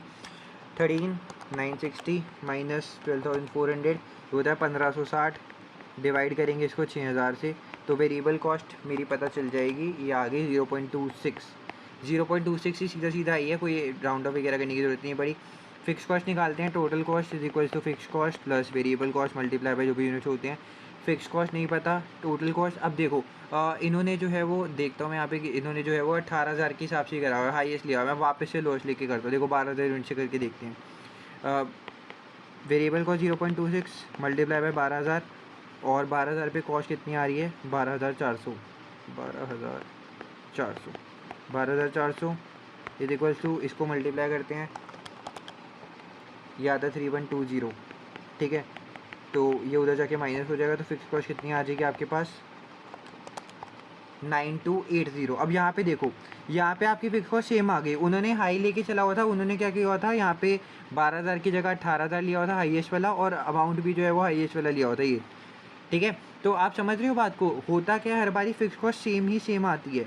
अब ऊपर वाले क्वेश्चन में ऐसी दिक्कत थी कि हमारी फिक्स कॉस्ट अलग आ रही थी और उसमें अलग आ रही थी, तो हो सकता है यार कोई भी एरर, बट उसको आपको इग्नोर मारना है, कोई दिक्कत की बात नहीं है, हो सकता है, बट आप जो है वो अपने तरीके से चलोगे, कोई दिक्कत परेशानी की बात नहीं है, बार बार कह रहा हूँ, ताकि बाद में ये मत घबराना कि भैया वहाँ पे अलग था आंसर, यहाँ पे अलग है, ठीक है। फिक्स कॉस्ट आ गई है, वही 17,000 के हिसाब से निकाल दो। Total cost is equals to fix cost plus variable cost multiply by जो भी आपकी यूनिट होती है 17,000 के हिसाब से निकालनी है। फिक्स कॉस्ट वही रहेगी, और आपको पता चल गया है कि आपकी फिक्स कॉस्ट है 9280। ओके, तो 9280 प्लस ये कितना होता है, 17,000 मल्टीप्लाई बाय 0.26, ये होता है 4420, ठीक है। दोनों को प्लस कर देते हैं, ये 9280 है, 9280 और 4420, तो ये आपके पास हो जाता है 13,700, ठीक है। तो आपके पास 13,700 जो है वो वैल्यू आ गई है आपकी ओवरहेड्स की, ठीक है। तो यहाँ चलते हैं अपना 13,700। अब इसका भी वही लॉजिक लगा के बात करते हैं। तो आप ओवरहेड सोच रहे थे 13,700 आएंगे, लेकिन आए 13,300, तो मतलब फेवरेबल बात हो गई कि अब ज़्यादा ही एक्सपेक्ट करके चल रहे थे, ज़्यादा पैसे लगने वाले हैं, लगे कम, तो आपके लिए अच्छी बात है, फेवरेबल आंसर आएगा। ओके, कितना फेवरेबल आएगा यहाँ पे, माइनस करते हैं, 13,315 जो 385, ये 385 आपके लिए फेवरेबल होगा। ओके, आई होप आपको चीज़ें काफ़ी अच्छे तरीके से क्लियर हैं, कोई दिक्कत परेशानी की बात नहीं है लेबर में कोई। और भाई ये मैं ये देख के हैरान हुई, 4 नंबर का क्वेश्चन है, सीरियसली, ठीक है, कोई बात नहीं। एक लास्ट पार्ट बचा सी पार्ट, इसमें क्या कह रहा है, purchase price of material A be in the period was as per budget. तो जितना ए बी में बजट था मटीरियल ए बी का, हमारा उतना ही है जो है वो आ रखा है।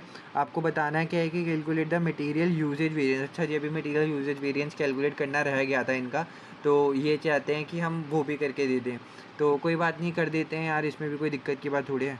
तो इसके लिए देखो, सबसे पहले हम ऊपर चलते हैं, यहाँ पे आपको ये दे रखा है कि देखो स्टैंडर्ड और एक्चुअल को कंपैरिजन करोगे तो यूसेज वेरिएंस पता चल जाएगा। तो स्टैंडर्ड अगर हम निकालना चाहते तो काफ़ी ईजी है, 17,000 यूनिट्स हैं, ठीक है। और मटेरियल ए बी की अगर बात हो रही है तो स्टैंडर्ड कितना होगा, 17,000 को 0.2 से कर दो, यहाँ पे आओ, 17,000 को 0.2 से अगर आप करोगे तो ये आपका कितना होता है, 34, 17,000 इंटू 0.2 तो यस 3,400, ठीक है। तो आप स्टैंडर्ड ये लगा के चल रहे थे कि कितना यूज़ होने वाला है, 3,400 किलोग्राम। अब आप देखते हैं कि एक्चुअली में क्या सीन बैठा है। तो यहाँ पे देखोगे तो वही अलग अलग तरीके से आप कर सकते हो, वही केजी के हिसाब से आपको देखना पड़ेगा। तो 12,000, 15,000, 18,000 तीनों तरीके से कर सकते हो। मैं आपको एक तरीके से करके बताता हूँ। देखो, मान के चलते हैं 12,000 यूनिट से आप कर रहे हो, तो अगर मैं किलोग्राम में देखूँ तो प्रोडक्शन क्वांटिटी 12,000 यूनिट्स हैं, और मटेरियल एबी की बात करूँ तो कितने, वही 0.2 लग रहा है। तो 12,000 इंटू 0.2 कितना होता है, 12,000 इंटू 0.2 2400 आपका होता है। ठीक है, ये आपका आ गया किस में, किलोग्राम में। अगर मैं अब इसकी कॉस्ट पर किलोग्राम निकालना चाहूँ कि मेरे को पता करना है कि 1 किलोग्राम में कितनी कॉस्ट लग रही है, तो मटेरियल एबी की कॉस्ट देखोगे 3600 है। तो कॉस्ट पर किलोग्राम कितना हुआ, 3600 डिवाइडेड बाई 2400, तो ये आपका होता है 3600 डिवाइडेड बाई 2400, 1.5। ठीक है, तो मेरे को मटेरियल एबी का ये पता चल गया कि 1 किलोग्राम में कितनी कॉस्ट जो है वो लगा रहे हैं। ओके, तो अब देखो मेरे को टोटल कॉस्ट पता है इतनी है डायरेक्ट मटेरियल एबी की, तो मैं निकाल सकता हूँ कि मेरे कितने किलोग्राम एक्चुअली में यूज़ हुए होंगे 17 यूनिट के हिसाब से। देखो हम करते क्या हैं, आपको पता है कि ये कॉस्ट पर किलोग्राम है कि कितने किलोग्राम में आपकी 1 किलोग्राम में बेसिकली कितनी कॉस्ट लग रही है। ठीक है, और आपको टोटल कॉस्ट भी दी हुई है, तो टोटल कॉस्ट आपकी थी 5025, और अगर आप 5025 को डिवाइड कर देते हो इससे 1.5 से, तो आपको पता चल जाएगा कि आपकी जो किलोग्राम में बेसिकली क्वांटिटी जो है वो कितनी यूज़ हुई है। तो 5025 और डिवाइड कर देंगे 1.5 से, तो ये आता है 3350। लो, आप स्टैंडर्ड सोच के चल रहे थे कि आपका मटेरियल यूज़ होगा 3400 किलोग्राम, लेकिन एक्चुअली में तो 3350 किलोग्राम ही हुआ है। तो बेसिकली आपके पास वेरिएंट जो फेवरेबल आने वाला है, क्योंकि आप सोच रहे थे ज़्यादा यूज़ होगा लेकिन यूज़ जो है वो कम हुआ। और कितने का फेवरेबल आएगा, दोनों के बीच में डिफरेंस है 50 का, तो 50 का फेवरेबल वेरिएंस आपके पास आ गया है। ठीक है, आई होप आपको ये वाला क्वेश्चन समझ में आया होगा, इसमें क्या क्या चीज़ें हो रही हैं वो समझ में आई होंगी। ठीक है, देखो अगर आप ये चीज़ नहीं समझ पाए तो मैं इसको आपको अच्छे तरीके से बताना चाहूँ तो क्या होगा कि मान के चलो आपको पता है कि आप क्वांटिटी लेते हो और प्राइस लेते हो, तो आपको पता चलता है टोटल अमाउंट कितना आ रहा है ना, यही पता चलता है ना। अब आपको अमाउंट पता है और आपको प्राइस पता है, आपको क्वांटिटी निकालनी है, तो क्या करते हो, ये अमाउंट को लेते हो और प्राइस को इधर डिवाइड करा देते हो, तो आपको क्वांटिटी पता चल जाती है। ठीक है, मैंने आपको अगेन बताया मैनेजमेंट अकाउंटिंग में मैथ्स काफ़ी लगती है, और ये क्वेश्चन में भी काफ़ी मैथ और लंबा समय खींचा है, और काफ़ी अच्छा क्वेश्चन था, करने लायक क्वेश्चन था। तो मैं तो कहूँगा कि यार ये वाला क्वेश्चन एक बार पेपर से पहले भी देख के जाना। बजटिंग का काफ़ी अच्छे तरीके से आपको कॉन्सेप्ट की क्लैरिटी जो है वो मिलेगा, लॉजिक एक्सप्लेनेशन मिलेगी। ठीक है, बाकी ये वाला क्वेश्चन होता है ख़त्म, चलते हैं नेक्स्ट क्वेश्चन पे। सो अब करते हैं question 462। Tathboon PLC is preparing its budget for the coming year, अगले साल के लिए जो है वो बजट बना रही है, और it expect to be able to sell 5000 units of its only product. Graham जो इसका प्रोडक्ट है इनका, उसकी जो है वो सेल कर पाएंगी 5000 यूनिट्स जनवरी 2027 में। उसके बाद जो है वो सेल्स राइज करेंगी, बढ़ेंगी 5500 फरवरी में, और 7000 मार्च में हो जाएंगी, और उसके बाद जो है वो स्टेबल रहेगी, यानी कि आगे आने वाले टाइम में 7,000 यूनिट जो है वो सेल करने वाला है। Tathboon PLC aims to carry a finish good inventory at the end of each month equal to 10% of the following month sale. इसका मतलब क्या होगा, देखो सबसे पहली बात ये फिनिश गुड्स का मतलब आपको क्लोजिंग इन्वेंट्री के बारे में बता रहा है कि आप क्लोजिंग इन्वेंट्री जो है वो किस हिसाब से रख रहे हो, ओपनिंग इन्वेंट्री कैसे कर रहे हो। ठीक है, ये सब चीज़ें। तो क्लोजिंग इन्वेंट्री कैरी कैसे करते हो eight the end of each month, यानी कि क्लोजिंग इन्वेंट्री बेसिकली बता रहा है 10% अगले महीने की सेल का। मान के चलो यहाँ पे एग्जाम्पल के लिए जनवरी, फरवरी और मार्च। ठीक है, अब आपको जनवरी की सेल दी हुई है कि वो करेगा 5000, फेब में करेगा 5500 और मार्च में करेगा 7000। तो 5000, 5500 और 7000। ठीक है, तो हर महीने की एंड पे, एंड का मतलब होता है क्लोजिंग इन्वेंट्री, तो क्लोजिंग इन्वेंट्री कितनी होगी, जैसे जनवरी में इसकी क्लोजिंग इन्वेंट्री होगी अगले महीने की 10%, तो अगला जनवरी का अगला महीना है फरवरी, तो इसमें कितनी सेल है 5500, तो इसका 10% होगा, तो ये तो सीधा सीधा 550 होता है। ठीक है, इसी तरीके से फरवरी का अगर क्लोजिंग इन्वेंट्री निकालना हो तो कैसे निकलेगा, अगले महीना, फरवरी का अगला महीना है मार्च, तो इसका 10%, मार्च का 7000 है, इसका 10% क्या होगा 700। ठीक है, और उसके बाद हमें बताया कि मार्च के बाद स्टेबल है, तो अप्रैल का अगर मान के चलो तो वो भी 7000 ही होगा, और इसका अगर आप क्लोजिंग में लोगे तो वो भी कितना आएगा 700। ठीक है, तो इससे हम लोग क्या निकाल पाए, क्लोजिंग इन्वेंट्री को हम लोगों ने निकाल लिया कि कितनी होने वाली है। और आपको पता है कि देखो जैसे मान के चलो हमारे पास स्टार्ट में जो क्लोजिंग है अगले दिन वही जाके वो क्या बन जाती है, ओपनिंग बन जाती है। ठीक है, जैसे मान के चलो हमारा ईयर के हिसाब से बात करता हूँ, 31 दिसंबर को ईयर ख़त्म हुआ, तो इस टाइम जो इन्वेंट्री पड़ी है वो क्या होगी, क्लोजिंग इन्वेंट्री। अगला दिन स्टार्ट हुआ 1 जनवरी, और वही क्लोजिंग इन्वेंट्री जो है वो कन्वर्ट हो जाती है ओपनिंग इन्वेंट्री के अंदर। सिमिलरली महीने के हिसाब से भी बात करें तो ऐसे ही होता है, जो क्लोजिंग है वो अगले दिन क्या बन जाती है, जाके ओपनिंग बन जाती है। ठीक है, आई होप आप चीज़ों को समझ पा रहे हो। तो अभी फ़िलहाल इसमें क्लोजिंग इन्वेंट्री का ही है, आगे बाकी देखते हैं। Each Graham takes 4 labour hours to make, तो लेबर आवर्स के बारे में भी बात हो रही है। तो फिलहाल के लिए काम करते हैं, आगे बढ़ने से पहले ये जो ए पार्ट कह रहा है इसमें आपको क्या करना है कि प्रोडक्शन बजट बनाना है, यूनिट्स के अंदर ओपनिंग क्लोजिंग इन्वेंट्रीज दिखानी है to the nearest whole number, ठीक है। तो ये आपको 4 नंबर का मिल जाएगा। ये कंपेरेटिवली आपने पिछला क्वेश्चन देखा होगा तो समझ में आ रहा होगा 4 नंबर की कीमत क्या होती है, ठीक है। तो देखो सबसे पहले सेल्स हम लोगों ने निकाल ली थी, कितनी थी 5000, 5500 और 7000, और हमने क्या निकाली है भैया, ये हमें दी हुई थी, ठीक है। ये आपको दिया हुआ था सेल्स। और क्लोजिंग इन्वेंट्री हमने निकाली थी, ये इसके अगले महीने की जो है वो आ रही थी। तो 550, 700 और 700, 550, 700 और 700, ठीक है। और हाँ, आपको ये वाला भी पता होना चाहिए कि जब भी हम यहाँ पे आपको प्रोडक्शन निकालना है तो प्रोडक्शन का आपको फार्मूला पता होना चाहिए कि प्रोडक्शन का एक्चुअल में फार्मूला होता क्या है। सेल्स में से आप ओपनिंग इन्वेंट्री को माइनस करते हो और क्लोजिंग इन्वेंट्री को प्लस करते हो, तब जाके आपको पता चलता है कि आपकी प्रोडक्शन क्या है, ठीक है। तो हमें प्रोडक्शन निकालना है। तो क्लोजिंग इन्वेंट्री तो हम निकाल चुके हैं, लेकिन अब ओपनिंग इन्वेंट्री की बात आती है। और मैंने आपको यहाँ पे बताया था कि जो क्लोजिंग इन्वेंट्री होती है वही अगली बार जाके जो है वो क्या बन जाती है, ओपनिंग इन्वेंट्री। अब अगर ओपनिंग इन्वेंट्री का देखा जाए तो होगा सीन ऐसा कि जो क्लोजिंग इन्वेंट्री होती है, देखो हमें फरवरी और मार्च की तो कोई दिक्कत की बात ही नहीं है, क्योंकि आपको पता है जो क्लोजिंग होता है वही ओपनिंग बन जाता है। तो देखो जनवरी का क्लोजिंग क्या है, 550, तो यही फरवरी का ओपनिंग बन जाएगा। तो फरवरी का ओपनिंग देखोगे तो 550 हो जाएगा, और यहाँ पे मार्च का देखोगे तो ये 700 है, अगले महीने ये जाके ओपनिंग बन जाएगा, तो ये बन गया ओपनिंग। तो फरवरी और मार्च की तो दिक्कत नहीं है। अब भैया कहोगे यार जनवरी का ओपनिंग इन्वेंट्री कैसे निकाली, क्योंकि दिसंबर का तो हमें कुछ डाटा दिया ही नहीं हुआ, आप क्वेश्चन जाके देख लो, अभी दिसंबर का कुछ नहीं कहा हुआ। तो यहाँ पे हम थोड़ा सा कॉमन सेंस लगा के और क्वेश्चन का ट्रेंड देख के बात करेंगे। अगर आप अच्छे से चेक करो, बहुत अच्छे से चेक करो, यहाँ पे देखो फरवरी में 5500 की सेल है, ठीक है, ये सारी सेल्स हैं। तो सेल 5500 का, तो ओपनिंग 550 का है। मार्च में 7000 का सेल्स है, तो 700 की क्या है, ओपनिंग इन्वेंट्री। इसका मतलब जो भी सेल्स है उसका 10% क्या है, ओपनिंग इन्वेंट्री है। तो आप इससे ये क्या कर सकते हो कि जो सेल जनवरी में 5000 की है तो ओपनिंग इन्वेंट्री कितने की हुई होगी भैया, 500 की, ठीक है। इस तरीके से आप लोग जो है वो क्या कर रहे हो, ओपनिंग इन्वेंट्री को निकाल रहे हो। आप देख रहे हो कि क्या चीज़ें हो रही हैं, उसके हिसाब से आपने निकाल दिया, ठीक है। अब बस आपको प्रोडक्शन निकालना है। प्रोडक्शन निकालने के लिए आप लोगों को पता है कि हम लोग क्या करते हैं, सेल्स लेते हैं, उसमें से जो ओपनिंग इन्वेंट्री है उसको क्या कर देते हैं, माइनस, और क्लोजिंग इन्वेंट्री को करते हैं प्लस। तो इसको सॉल्व करते हैं। देखो जनवरी का सॉल्व कर लूँ, ये वाला है 5000 प्लस 550 प्लस माइनस 500, सॉरी। तो ये होता है 5050, 5050। और ये फरवरी का भी सॉल्व कर लेते हैं, ये होगा 5500 प्लस 700 माइनस 550, ये होता है 5650। और लास्ट वाला सॉल्व करें तो 7000 प्लस 700 माइनस 700, तो ये तो 7000 ही रहेगा, ठीक है। तो ये मोटा मोटा जो था वो आपका प्रोडक्शन बजट निकाल दिया है।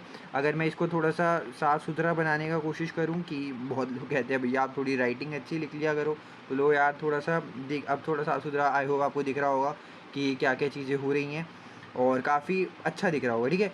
तो ये हमारा प्रोडक्शन यूनिट्स हो गया, और जो मैंने आपको वहाँ पे करके दिखाया वही सेम चीज़ करोगे, आपको 4 नंबर मिल जाएंगे। ओके जी। इसके बाद हम बात करते हैं पार्ट बी की, जिसमें आपको जो है वो कह रहे हैं लेबर बजट निकालना है, जिसमें आपको आर्स और लेबर कॉस्ट जो है वो दोनों दिखाने हैं, ठीक है। तो इसको करते हैं अब। तो इसके लिए करते क्या है, सबसे पहले यार ऊपर चलते हैं यहाँ पे, और ये जो हमने पार्ट नहीं पढ़ा था इसको भी पढ़ते हैं। और लेबर के लिए एक और इम्पॉर्टेंट बात ये थी कि ये जो ईच ग्राहम जो है, जो हमारा प्रोडक्ट था, वो 4 लेबर आवर्स लेता है बनाने के लिए, ठीक है। तो 4 घंटे लगते हैं लेबर के बनाने के लिए, तो ये भी पता होना चाहिए। तो मैं जो मेरे को इन्फॉर्मेशन मिल रही है ना वो मैं यहाँ पे लिखता जाता हूँ। और हाँ, ये बात याद रखना कि हमें ये जो हमने प्रोडक्शन निकाला है ना, ये भी मेरे को जो है वो काम में आने वाला है, क्योंकि मैं लेबर बजट बना रहा हूँ। तो लेबर बजट किसके हिसाब से बनाऊँगा, जितना मैं प्रोडक्शन करूँगा उसी के हिसाब से तो रहेगा ना, ठीक है। अब देखो यहाँ पे एक यूनिट में मेरे लग रहे हैं, एक सेकेंड, एक यूनिट में लग रहे हैं हमारे 4 आवर्स, ठीक है, 4 आवर्स। जो मेरे को देता जाएगा वो मैं यहाँ पे लिखता जाऊँगा, ताकि अच्छे से क्वेश्चन हो पाए। अब देखो, Tathbone's 138 production workers are employed on contract that require them to work a minimum of 160 hours per month। तो एक 138 वर्कर्स हैं इसकी कंपनी के अंदर, और जिसमें कम से कम कह रहे हैं कि 160 घंटे तो आपको काम करना ही करना है, ठीक है। तो अगर मैं आप इसके हिसाब से अगर बात करके चलूँ तो 138 वर्कर्स हैं और 160 घंटे काम करना है, तो कितना मिनिमम अगर मैं निकालूँ तो कितना वर्क उनको करना ही पड़ेगा, 138 वर्कर्स जो हैं वो 160 घंटे अगर काम करेंगे तो 138 मल्टीप्लाई बाई 160, ये होता है 22080। तो इतना तो भैया इतने घंटे जो है वो महीने के हिसाब से आपको करना ही पड़ेगा। 1 महीने में इतने घंटे तो कम से कम मिनिमम वर्क जो है वो आपको करना ही पड़ेगा, आपको मतलब वर्कर्स को। And are each paid 1280 per month. तो हर जो वर्कर है वो 1280 जो है वो पेमेंट मिलती है उसको हर महीने के हिसाब से। प्रोडक्शन वर्कर्स जो हैं वो हाईली स्किल्ड हैं, काफ़ी स्किल्ड वाले वर्कर्स हैं और require minimum of 1 ear training. 1 साल की ट्रेनिंग भी उनको चाहिए होती है ये काम करने के लिए। In the short term it is not possible to recruit any more production worker. तो छोटे शॉर्ट टर्म में हम और वर्कर्स को हायर नहीं कर सकते हैं क्योंकि 1 साल की ट्रेनिंग चाहिए, स्किल वर्कर चाहिए, तो एकदम से नहीं हायर कर पा रही। Any labour hours required in excess of 160 hours per worker. तो 160 घंटे से ऊपर कुछ भी हमें अगर चाहिए होगा तो made up by overtime that is paid at basic rate plus an overtime premium of 50%। अभी अच्छे से समझो। सबसे पहले जो भी हम काम कराते हैं हमारे पास एक्स्ट्रा वर्कर तो है नहीं, हम एक्स्ट्रा वर्कर लेके नहीं आ सकते। तो अब हमें क्या करना पड़ता है, जो हमारे पास नॉर्मल वर्कर हैं 138, इन्हीं को ही हम क्या कहते हैं, भैया तुम थोड़ा सा ओवर टाइम करो और काम तुम ही कर जाओ। और जो ओवर टाइम की पेमेंट होगी, एक तो बेसिक रेट मिलता होगा, बेसिक रेट के साथ साथ उनको क्या मिलता है, ओवर टाइम का प्रीमियम जो कि है 50%। तो एक काम कर सकते हैं हम लोग, पहले ये निकाल सकते हैं कि हमारा बेसिक रेट कितना है। देखो बेसिक रेट निकालना कोई बड़ी बात नहीं है, बेसिक रेट हम लोग निकाल सकते हैं। आपको पता है कि हमारी मंथली सैलरी कितनी है, मंथली सैलरी हमारे को कितने हिसाब से दे रहे हैं, 1280 के हिसाब से। तो एक वर्कर को 1280 मिल रहे हैं हर महीने के हिसाब से, तो उनकी मंथली सैलरी होगी 1280। और इसके बाद मेरे को जो है वो बताया गया था कि हमारे पास कम से कम 160 घंटे काम करना होता है। तो बेसिक रेट अगर देखो तो 1280 हम देते हैं 160 घंटे के हिसाब से। तो कितने हो गया हमारे पास 1280 डिवाइडेड बाय 160, तो ये आपका होता है 8। तो मतलब हम जो है वो हर वर्कर को $8 दे रहे हैं पर आवर के हिसाब से। ये हो गया आपका बेसिक रेट, ठीक है, बेसिक रेट। तो इतना तो हम बेसिक देते ही देते हैं। अब ओवर टाइम के हिसाब से आपको क्या बताया था कि ओवर टाइम कितना है, 50%, ठीक है। बेसिक रेट तो निकाल लिया, अब ओवर टाइम कितना है, 50%। तो 8 का 50% क्या होता है, 4। तो ओवर टाइम आपका कितना होगा, $4, 4 पर आवर। इतना आई होप आपको समझ में आता है कि मैं क्या कहना चाह रहा हूँ, ठीक है। तो अगर हम टोटल अगर पेमेंट देखी जाए तो कितनी कर देंगे, $12 पर आवर। किसको करेंगे, जो मतलब अपना क्या करेगा, ओवर टाइम में भी काम करेगा। अब हमको देखना पड़ेगा कि कौन ओवर टाइम में काम कर रहा है, कौन मतलब बेसिक काम ही कर रहा है, ठीक है। अगर बेसिक रेट के हिसाब से देखो तो $8 आपको देने हर घंटे के हिसाब से। अगर जो बंदा ओवर टाइम भी कर रहा है तो 8 बेसिक पे दो और 4 ओवर टाइम पे दो, ठीक है। आई होप आप चीज़ों को समझ पा रहे हो कि हम किस हिसाब से कर रहे हैं, ठीक है। ये आपका किसका है, ओवर टाइम, OT मतलब ओवर टाइम का रेट है। अब चलते हैं यहाँ पे। हमारे को ये पता है कि देखो लेबर बजट निकालना है तो आपको टोटल आवर्स निकालने पड़ेंगे हर किसी के। टोटल आवर्स निकालना कोई बड़ी बात नहीं है, बहुत आराम से निकाल सकते हो। देखो आपको पता है कि जनवरी, फरवरी और मार्च, इसमें आप आवर्स किसके हिसाब से निकालते हो, जो आप प्रोडक्शन करके आए हो। प्रोडक्शन आपने ये निकाल ली है, तो इसलिए ये वाला क्वेश्चन तभी हो पाएगा जब आप प्रोडक्शन ये जो है वो सही से निकालोगे। 5050 जनवरी के महीने में थी, 5650 फरवरी और मार्च में 7000, ठीक है। तो और आपको आवर्स पता है, आपको सब चीज़ें पता है। तो अब देखते हैं टोटल आवर्स कितने लगेंगे। तो आपको ये देख रहा है एक यूनिट में 4 घंटे लग रहे हैं, तो जनवरी में कितने लगेंगे, मल्टीप्लाई करो 4 से, फरवरी में भी मल्टीप्लाई 4 और मार्च में भी मल्टीप्लाई बाय 4। तो आपको ये पता चल जाएगा कि हर जो आपके मंथ है उसमें कितने घंटे लग रहे हैं टोटल, मतलब टोटल आवर्स कितने चाहिए, ठीक है। 5050 मल्टीप्लाई बाय 4 तो ये होता है 20,200। 20,000 मैं यहीं पे काम करता हूँ, लिखता जाता हूँ। टोटल आवर्स जनवरी में कितने, 20,200। फरवरी में कितने हैं, 5650 को मल्टीप्लाई करूँगा 4 के साथ, ये तो आपको पता है ना, दिया हुआ था 22,600, 22,600। मार्च में कितना हो रहा है, 7, ये तो 28,000 ही हो जाएगा, 28,000। कैसे हुआ है भैया, वही 7,000 को मल्टीप्लाई करा 4 के साथ। तो ये आपके पास टोटल आवर्स हो गए। अब हमें देखना है कि बेसिक आवर्स कितने पड़े हुए हैं भाई लोगों के पास, क्योंकि हम ये देखेंगे ना कि बेसिक कितने के हिसाब से बांटना है और ओवर टाइम कितने के हिसाब से बांटना है। तो हमें देखना पड़ेगा कि बेसिक कितने घंटे पड़े हैं और ओवर टाइम के कितने घंटे पड़े हैं। तो आप देखोगे 138 वर्कर थे, 138 वर्कर हैं आपके पास, जिसको कम से कम 160 घंटे तो काम करना ही करना है। तो अगर मैं बेसिक आवर्स निकाले, हमने ये मिनिमम कितने काम करने हैं, इनको 22,080 घंटे करने ही करने हैं। तो बेसिक आवर्स देख लो आप, इसमें जनवरी में हिसाब से 22,080 हैं, तो यहाँ पे लिख देता हूँ 22,080। वही इतने तो बेसिक सबको काम करना ही करना है, 22,080। अब जो इससे ज़्यादा अगर मेरे को काम चाहिए होगा तो मैं क्या करूँगा, ओवर टाइम करवाऊँगा बंदों को, वरना नहीं कराएंगे, ठीक है। तो अगर आप यहाँ पे जनवरी में आके देखो, जनवरी में क्या है, टोटल 20,000 घंटे हैं और मेरे पास कितने अवेलेबल है, 22,000 घंटे। तो यहाँ पे तो मेरा ओवर टाइम की ज़रूरत ही नहीं पड़ेगी ना।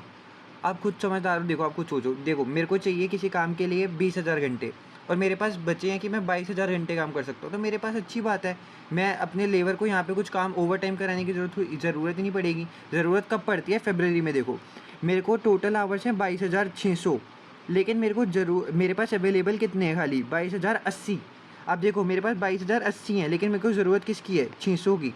तो यहाँ पे मेरे पास जो है वो आवर्स कम पड़े हैं। तो यहाँ पे मेरे को क्या करना पड़ेगा? मैं जाके भैया कहूँगा कि मेरे को वर्कर्स थोड़ा सा ओवर टाइम करके दो, क्योंकि मेरे पास वर्कर्स हैं नहीं। और कितना ओवर टाइम करना पड़ेगा? जो भी इन दोनों का डिफरेंस है, 22,080 और 22,600, तो इसका डिफरेंस आपका होगा 22,080, ये होता है 520। तो यहाँ पे मेरे को 520 घंटे जो है वो थोड़ा सा ओवर टाइम करवाना पड़ेगा यहाँ पे फरवरी के महीने पे। अब मार्च के महीने पे देखो 28,000 आपके पास टोटल घंटे हैं, लेकिन आपके पास अवेलेबल खाली कितने हैं? 22,080। इसका मतलब अगेन आपको जो ज़रूरत है वो 28,000 घंटों की है, लेकिन आपके पास अवेलेबल खाली 22,000 कुछ घंटे ही हैं। तो अगेन आपको क्या करना पड़ेगा? जाके बोलोगे कि भैया ओवर टाइम करके दो। और कितना ओवर टाइम चाहिए आपको? 28,000 माइनस 22,080, तो ये आपका होता है 5920। इतने घंटे आपको इनको जाके बोलना पड़ेगा कि इतने घंटे भैया जाके ओवर टाइम करके दो मेरे को काम, ठीक है। जनवरी में मेरे को ओवर टाइम की ज़रूरत नहीं है, क्योंकि उसमें मेरे पास जितने भी बेसिक आवर्स अवेलेबल हैं वो इनफ है, ठीक है। मेरे को टोटल आवर्स इतने ज़्यादा नहीं चाहिए, तो कोई दिक्कत की बात नहीं है। लेकिन फरवरी और मार्च में मेरे को ओवर टाइम करवाना पड़ेगा।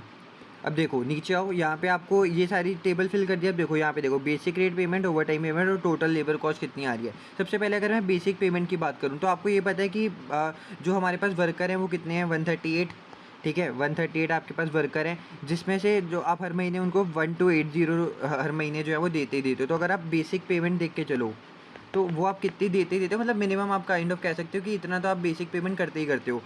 138 एम्प्लॉयज़ हैं और हर महीने आप उनको कितना देते हो? 1280। तो ये कितना होता है? 138 मल्टीप्लाई बाई 1280, ये होता है 176,640, ठीक है। तो इतना आप बेसिक पेमेंट जो है वो अपने वर्कर को करते ही करते हो। इसके बाद आपको जानना क्या है कि देखो बेसिक पेमेंट का मतलब होता है कि इतना तो आप हर एम्प्लॉय को दोगे ही दोगे, हर लेबर को, ठीक है। तो 176,640 था, ठीक है। तो इतना तो आप हर बंदे को इतना बेसिक दोगे ही दोगे। 176,740 और 176,640, 740 क्यों लिख रहा हूँ मैं यहाँ पे? 640 है, ठीक है। 176,640, तो इतना तो आप दोगे। लेकिन ओवर टाइम की बात करते हैं। देखो अब ओवर टाइम में आपको पता है जनवरी में आपने कोई ओवर टाइम करा ही नहीं, तो यहाँ पे तो आप कुछ भी नहीं देने वाले। फरवरी में आपने 520 घंटे ओवर टाइम के करे थे, ठीक है। तो 520 घंटे ओवर टाइम के करे थे, और हर ओवर टाइम के हिसाब से आप कितने डॉलर दे रहे थे? $4। तो 520 घंटे करें हैं और ओवर टाइम के हिसाब से आप $4 देते हो, तो कितना हो गया? 520 मल्टीप्लाई बाय 4, ये आपका होता है जी 2080। और ये 2080, और बाकी का जो हमारा $8 के हिसाब से था ये बेसिक रेट, ये भी आप दोगे इनको। तो 520 का 8 से करोगे तो 520 मल्टीप्लाई बाय 8, ये आपका होता है 4160, ठीक है। तो अब आप इन दोनों का टोटल कर दोगे तो आपको पता चल जाएगा कि आप कितना जो है वो पेमेंट कर रहे हो। 4160 प्लस 2080, तो येस ये आपके पास होता है 6240, 6240, ठीक है। तो इतना जो है वो आप लोग पेमेंट कर रहे हो ओवर टाइम के हिसाब से, 6240, ये फरवरी में आप पेमेंट करोगे। आप चाहो तो आप सीधा 4 की जगह और 8 दोनों को प्लस करने की बजाय आप सीधा 12 से भी कर सकते हो, क्योंकि हमने देखा ना जब भी ओवर टाइम करते हो तो आपको इतने जो है वो पेमेंट करनी पड़ती है, ठीक है। तो 6240, अब यहाँ पे देखो यहाँ पे कितना ओवर टाइम करा है? 5920। तो यहाँ पे अब क्या करोगे? वही 12 के हिसाब से निकाल दोगे, कितना निकलेगा यहाँ पे? 5920 मल्टीप्लाई करो इसको 12 के साथ, तो 5920 मल्टीप्लाई बाई 12, ये हो, एक सेकेंड, 5920 मल्टीप्लाई बाई 12, तो ये होता है आपका 71040, 71,040, ठीक है। तो इतना ओवर टाइम का आपको पेमेंट करना पड़ेगा मार्च के अंदर, 71,040, ठीक है। अब टोटल लेबर कॉस्ट कितनी कितनी आएगी? तो क्या करो, बेसिक और ओवर टाइम दोनों को ऐड कर दो, तो यहाँ पे कुछ भी नहीं है, तो ये तो सेम ही आ जाएगा 176,640। अब इन दोनों को प्लस करेंगे, 176,640 प्लस 6240, तो ये होता है 182,880, ठीक है। अब इन दोनों को प्लस करो, 176,640 प्लस 71040, तो ये आपके पास होता है 247,680, ठीक है। तो ये आपका जो है वो बन गया लेबर का बजट। तो आई होप आपको चीज़ें समझ में आई हैं, कैसे करना है कैसे नहीं करना, और कॉन्सेप्ट समझ में आ रहा है कि इसमें क्या क्या हो रहा है। बेसिक रेट पेमेंट का मतलब बेसिकली ये हो गया कि इतना तो आपको पे करना ही करना है। उसके बाद ओवर टाइम पेमेंट हमने 12 के हिसाब से निकाल के कर दिया, और टोटल लेबर कॉस्ट में दोनों को ऐड कर दिया, ठीक है। आई होप आपको चीज़ें क्लियर हैं। इसके बाद चलते हैं नेक्स्ट क्वेश्चन पे। ओके, सो अब क्वेश्चन है 463, J company is considering investing in a new machine costing इतना पेबल इमीडिएटली। तो इन्वेस्ट करने का सोच रहे हैं, इतना पेबल इमीडिएटली है। The scrap value will be zero, scrap value zero है। मशीन जो है वो डेप्रिशिएट होती है स्ट्रेट लाइन बेसिस पे। आउटपुट विल बी 1000 यूनिट पर year for each of the 6 years of the machines life, ठीक है। जो सारी यूनिट्स हैं वो कितना अर्न करती है, कॉन्ट्रीब्यूशन ऑफ $5। ओके, आपको बताना क्या है, assuming that the cash flow arise evenly through out the year, but is the pay back period in years and months. तो आपको ईयर और मंथ्स में पे बैक पीरियड को बताना है। तो इसमें कोई दिक्कत की बात है नहीं, पे बैक पीरियड का फॉर्मूला भी काफ़ी आसान सा होता है। आप लोग जो है वो यहाँ पे देख सकते हो कि हमारे पास ये जो है वो 6 ईयर्स के हिसाब से लाइफ चल रही है। तो हमारे को यहाँ पे 6 ईयर्स के हिसाब से हमने इन्वेस्ट कितना करा है, 18,000। तो हमको ये जो है वो कितने टाइम में पे बैक हो जाएगा, कितने टाइम में हमारे को जो है हमारा रिटर्न वापस मिल जाएगा, ये आपको बताना है ईयर्स और मंथ्स के अंदर, ठीक है। तो यहाँ पे ही आ जाते हैं अपना अगला क्वेश्चन करने के लिए। देखो, $5 का कंट्रीब्यूशन है, 1000 यूनिट जो है वो आउटपुट हर टाइम निकलता है। तो हमारी अगर हर टाइम मैं देखूँ कि कितना जो है वो मेरे को हर साल आएगा, 5 का कंट्रीब्यूशन है और 1000 यूनिट्स है, तो हर साल मेरे को 5000 का रिटर्न मिलने वाला है। ओके, और आप लोगों ने इन्वेस्ट करा था स्टार्टिंग में 18,750, 18,750। तो अगर पेबैक पीरियड निकालना बहुत आसान है। पेबैक पीरियड कैसे निकालोगे, आप 18,750 को लग दोगे न्यूमरेटर में जितना आप इन्वेस्ट कर चुके हो, और हर साल आपको कितना रिटर्न मिल रहा है, 5000 का, ठीक है। तो अगर आप इसको सॉल्व करोगे, 18,750 डिवाइडेड बाय 5000, ये तब काम आता है जब हर साल आप सेम अमाउंट कर रहे हो, ठीक है। 5000 आपको हर टाइम आ रहा है, तो आपका आ जाएगा 3.75 ईयर्स। ये आपको पता चल गया कि इतने सालों में आपको जो आपने 18,750 लगाया हुआ है ना, इतने सालों में आपको रिटर्न मिल जाएगा। लेकिन आपको बताना है ईयर और मंथ के अंदर भी। तो देखो, 3 साल तो है ही, 3 ईयर तो है ही। उसके बाद मंथ कैसे निकालते हैं, पॉइंट के बाद जो भी नंबर है ना, जैसे 0.75 है, तो 0.75 को आप क्या कर दो, सीधा सीधा मल्टीप्लाई 12 से कर दो। देखो, 0.75 मल्टीप्लाई बाई 12, तो ये होता है 9। तो ये मतलब हो गया 3 ईयर 9 मंथ्स, ठीक है। ऐसे अगर कभी भी पॉइंट आए तो आप उसको जो है वो मंथ्स में कन्वर्ट ऐसे कर सकते हो, ठीक है। तो पेबैक पीरियड आपका साफ साफ आ गया 3 ईयर 9 मंथ्स, और 2 नंबर आपके मिल गए, ठीक है। इसके बाद बी पार्ट पे चलते हैं। जो मैनेजमेंट है जे कंपनी की, उसने have heard about the concept of time value of money. तो टाइम वैल्यू ऑफ मनी के बारे में इन्होंने सुना है। आपको बताना है कि time value of money mean that $1 now is worth more than या फिर less than the same as $1 in the future. तो आप लोगों को पता है कि जो आज आपके पास पैसा पड़ा है वो फ्यूचर वाले पैसे से ज़्यादा पड़ा है, क्योंकि अगर आपके पास जो अमाउंट मान लो $1 पड़ा हुआ है, ठीक है, अगर आप उसको आज इन्वेस्ट करते हो तो फ्यूचर में जाके वो $1 से बढ़ जाएगा, ठीक है। तो इसका मतलब क्या है कि जो आपके पास अभी पैसा पड़ा है वो worth more then the future. तो अभी आपके पास जो पैसा पड़ा है वो फ्यूचर के पैसे से जो है वो ज़्यादा पड़ा है। The reason for this are risk, the reasons for this are risk, deflation या फिर inflation and potential for earning return, example interest. तो इसका मतलब क्या होता है, देखो, क्योंकि हमको पता है कि हमारे जो इकोनॉमी है उसके अंदर इन्फ्लेशन है। इन्फ्लेशन का मतलब होता है कि आगे पैसे बढ़ते जाते हैं। आप देखते होगे कि पहले कोई चीज़ कितने में मिलती थी, बाद में जो है उसका रेट बढ़ता जाता है, बढ़ता जाता है, बढ़ता जाता है। ओके, तो हमारी इकोनॉमी के अंदर इन्फ्लेशन एग्जिस्ट करती है, इसलिए टाइम वैल्यू ऑफ मनी का भी कॉन्सेप्ट आता है। क्योंकि आज का पैसा हमारे पास ज़्यादा है, क्योंकि उसको इन्वेस्ट करेंगे तो आगे जाके ज़्यादा ज़्यादा होता जाएगा। और ये सब किस वजह से हो पाता है, क्योंकि हमारी इकोनॉमी के अंदर इन्फ्लेशन एग्जिस्ट करती है, ठीक है। तो इसके बाद कह रहा है, using a discount rate of 8% and assuming that the cash flow arise at the end of a year, what is the discounted pay back period. तो आपको ये ऊपर दिया हुआ है, ठीक है। यहाँ पे तो हमने ये जो पे बैक पीरियड निकाला था नॉर्मल वाला था, लेकिन अब डिस्काउंटेड पे बैक पीरियड में क्या करते हैं, हमको जो है वो टाइम वैल्यू ऑफ मनी को भी कंसीडर करके चलना पड़ता है। तो अगर मैं इसको कंसीडर करके चलूँ तो देखो, हमको पता है कि ईयर ज़ीरो में मैं यहाँ पे अगर लिखना भी चाहूँ तो ईयर की बात करें, कैश फ्लोज की बात करें, और यहाँ पे मैं फैक्टर की बात कर देता हूँ, ठीक है। और यहाँ पे आपके पास टोटल हो जाएगा। तो देखो, कैश फ्लोज में आप क्या, सबसे पहले ज़ीरो ईयर में आपने 18,750 इन्वेस्ट करे थे, यहाँ पे देख सकते हो 18,750। और हर साल हमने देखा था कि 5-5 हज़ार आ रहे थे, 5-5 हज़ार। और ये कितने टाइम के लिए आ रहे थे, यहाँ पे अगर आप देखोगे स्क्रैप वैल्यू जीरो थी, डेप्रिशिएट स्ट्रेट लाइन बेसिस पे थी। For each of the 6 years of the machines life each unit earn a contribution of $5। तो यहाँ पे वही 6 ईयर्स की अगर थी तो इसको 6 ईयर्स तक ले जाएंगे 5000। और अगर मैं आप ये पूरा जैसे 6 साल के हिसाब से देखोगे तो 1 2 3 4 5 6, फिर सबको लिखोगे 5000, फिर यहाँ पे उसका फैक्टर लिखोगे। आपको पता है कि जब भी सेम आपके पास सेविंग हो रही होती है तो आप सीधा सीधा एन्युटी फैक्टर भी लगा सकते हो। तो मैं एक काम करूँगा ना कि 1 to 6 ऐसे लिख लेता हूँ और मैं सीधा एन्युटी फैक्टर लगा देता हूँ 6 सालों का। इससे क्या होगा, थोड़ी सी आसानी हो जाएगी। लेकिन हाँ, आपको ये भी पता है कि देखना पड़ता है कि कब आपके कैश फ्लोज आ गए, कब पॉजिटिव हो गया, कब नेगेटिव हो गया, तो आप अलग अलग करके भी कर सकते हो। तो मैं एक काम करता हूँ आपको अच्छे से दिखाने के लिए, क्योंकि आपको पता चलना चाहिए कि क्या-क्या चीज़ें हो रही हैं, तो अच्छे तरीके से मैं आपको प्रेज़ेंट वैल्यू फैक्टर करके ही वही 6 साल तक का करके दिखा देता हूँ। इससे होगा क्या कि आपको पता चलता रहेगा कि उसपे क्वेश्चन कैसे सॉल्व करना है। एनुअल फैक्टर वाला थोड़ा-सा कभी-कभार उल्टा-सीधा भी लगता है, तो वो नहीं करने के लिए आप ऐसे भी कर सकते हो। देखो, सबसे पहले आप लोगों को कैश फ्लो 18,750 है, फिर 5,000, 5,000, 5,000, अगले आपको ऐसे 6 साल तक आपको मिलता जाएगा, ठीक है? ये आपका हो गया 6 साल तक का 5,000, 1, 2, 3, 4, 5, 6। और फैक्टर कैसे निकालते हो आप लोग, पता है 8% आपको दिया हुआ था, 8% के हिसाब से जो है आप निकाल दोगे। 8% ही था ना, ये देखो, यस 8%, ठीक है। तो फैक्टर ये सब निकालने के लिए क्या करते हो, 1/1 प्लस जो भी आपका रेट होता है पावर n। तो 1/1 प्लस जो रेट है वो का 8% को हम 0.08 लिख सकते हैं। और पावर जैसे पहले साल का निकालना है तो 1, दूसरे का 2, तीसरे का 3। कैलकुलेटर में निकालना बहुत आसान है। और ये 1 प्लस 0.08 होता है 1.08, ठीक है। तो मैं इसको ऐसे सॉल्व करूँगा, पहले लिखूँगा 1 डिवाइडेड बाय 1.08, फिर इक्वल टू दबाया, तो ये मेरे पास आ जाएगा अप्रॉक्सीमेट करके 0.926।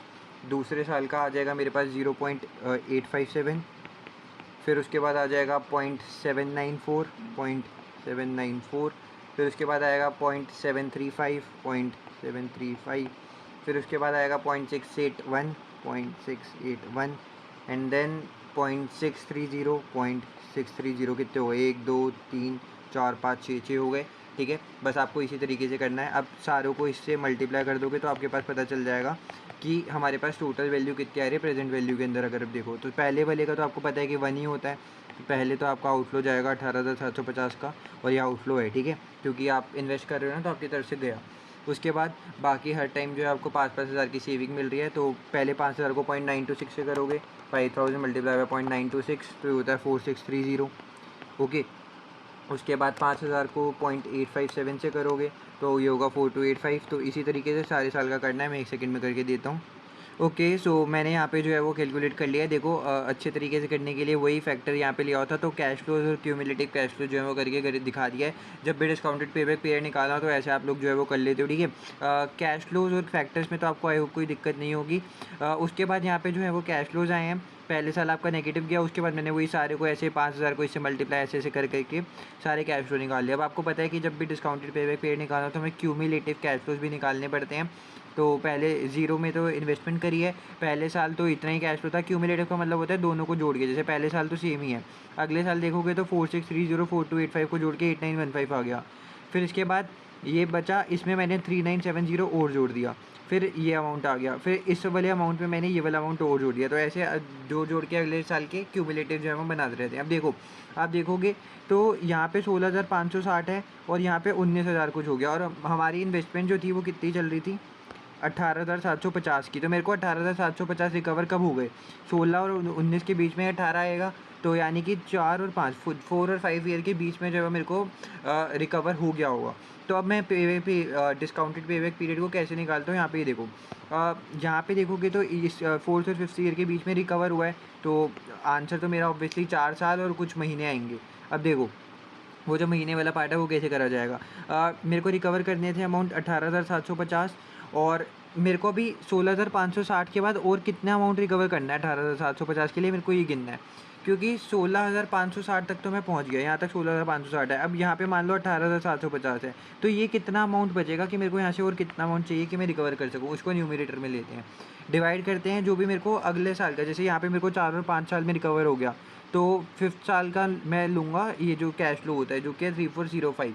इससे मेरे को पता चलेगा कि मन के हिसाब से क्या सीन बैठ रहा है, ठीक है। तो अगर मैं इसको सॉल्व करूँ, 18,750 माइनस 16,560, तो मेरे को 2190 और चाहिए, और अपॉन में 3405 कर दूंगा, तो मेरे पास आंसर आ जाएगा 3405 को डिवाइड करेंगे, एक सेकेंड, 2190 डिवाइड करेंगे 3405, तो यार मेरे पास आ रहा है 0.64, ठीक है, 0.64।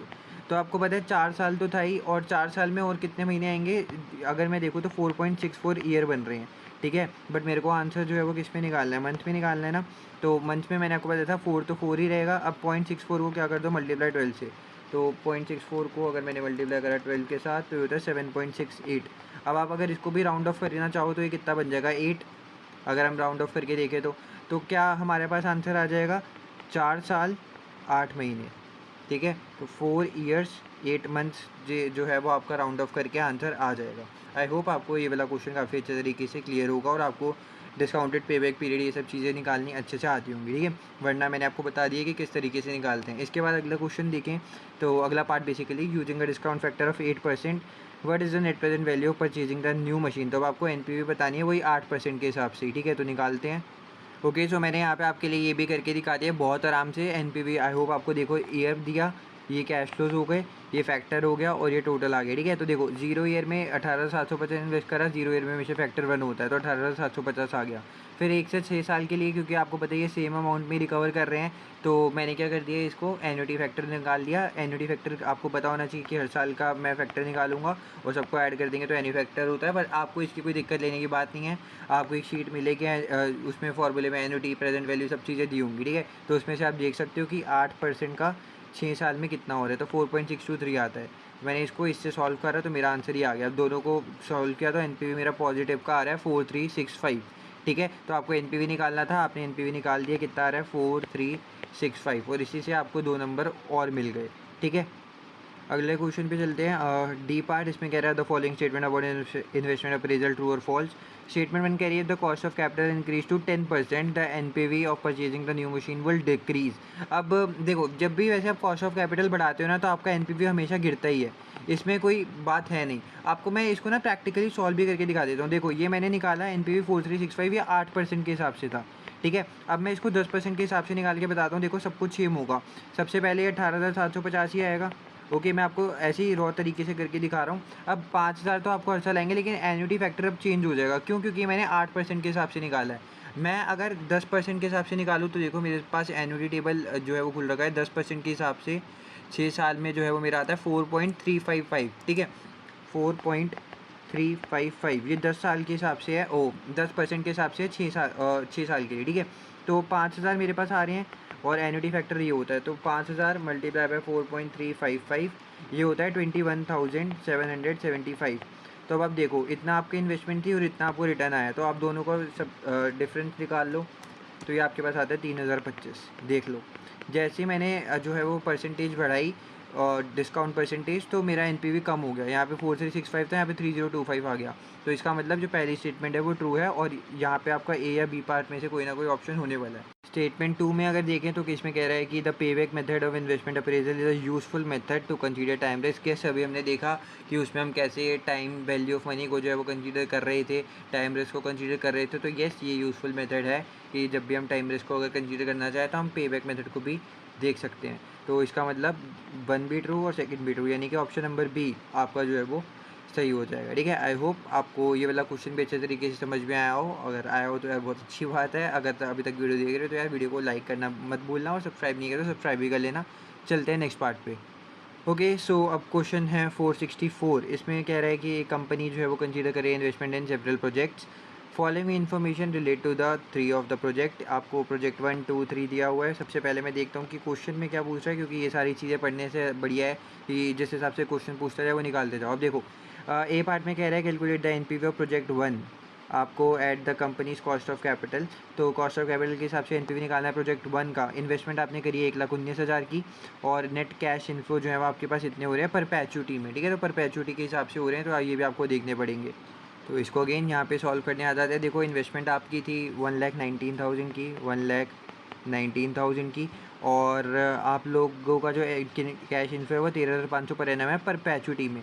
और जब भी परपेचुटी की बात आती है तो आपको पता होना चाहिए कि आपका टोटल कैश इनफ्लोज आप कैसे निकाल सकते हो, ठीक है। अब यहाँ पे सबसे पहले प्रोजेक्ट 1 का कैश फ्लो हम यहाँ पे कॉस्ट ऑफ कैपिटल बेसिकली देखने चलते हैं कि कितना है।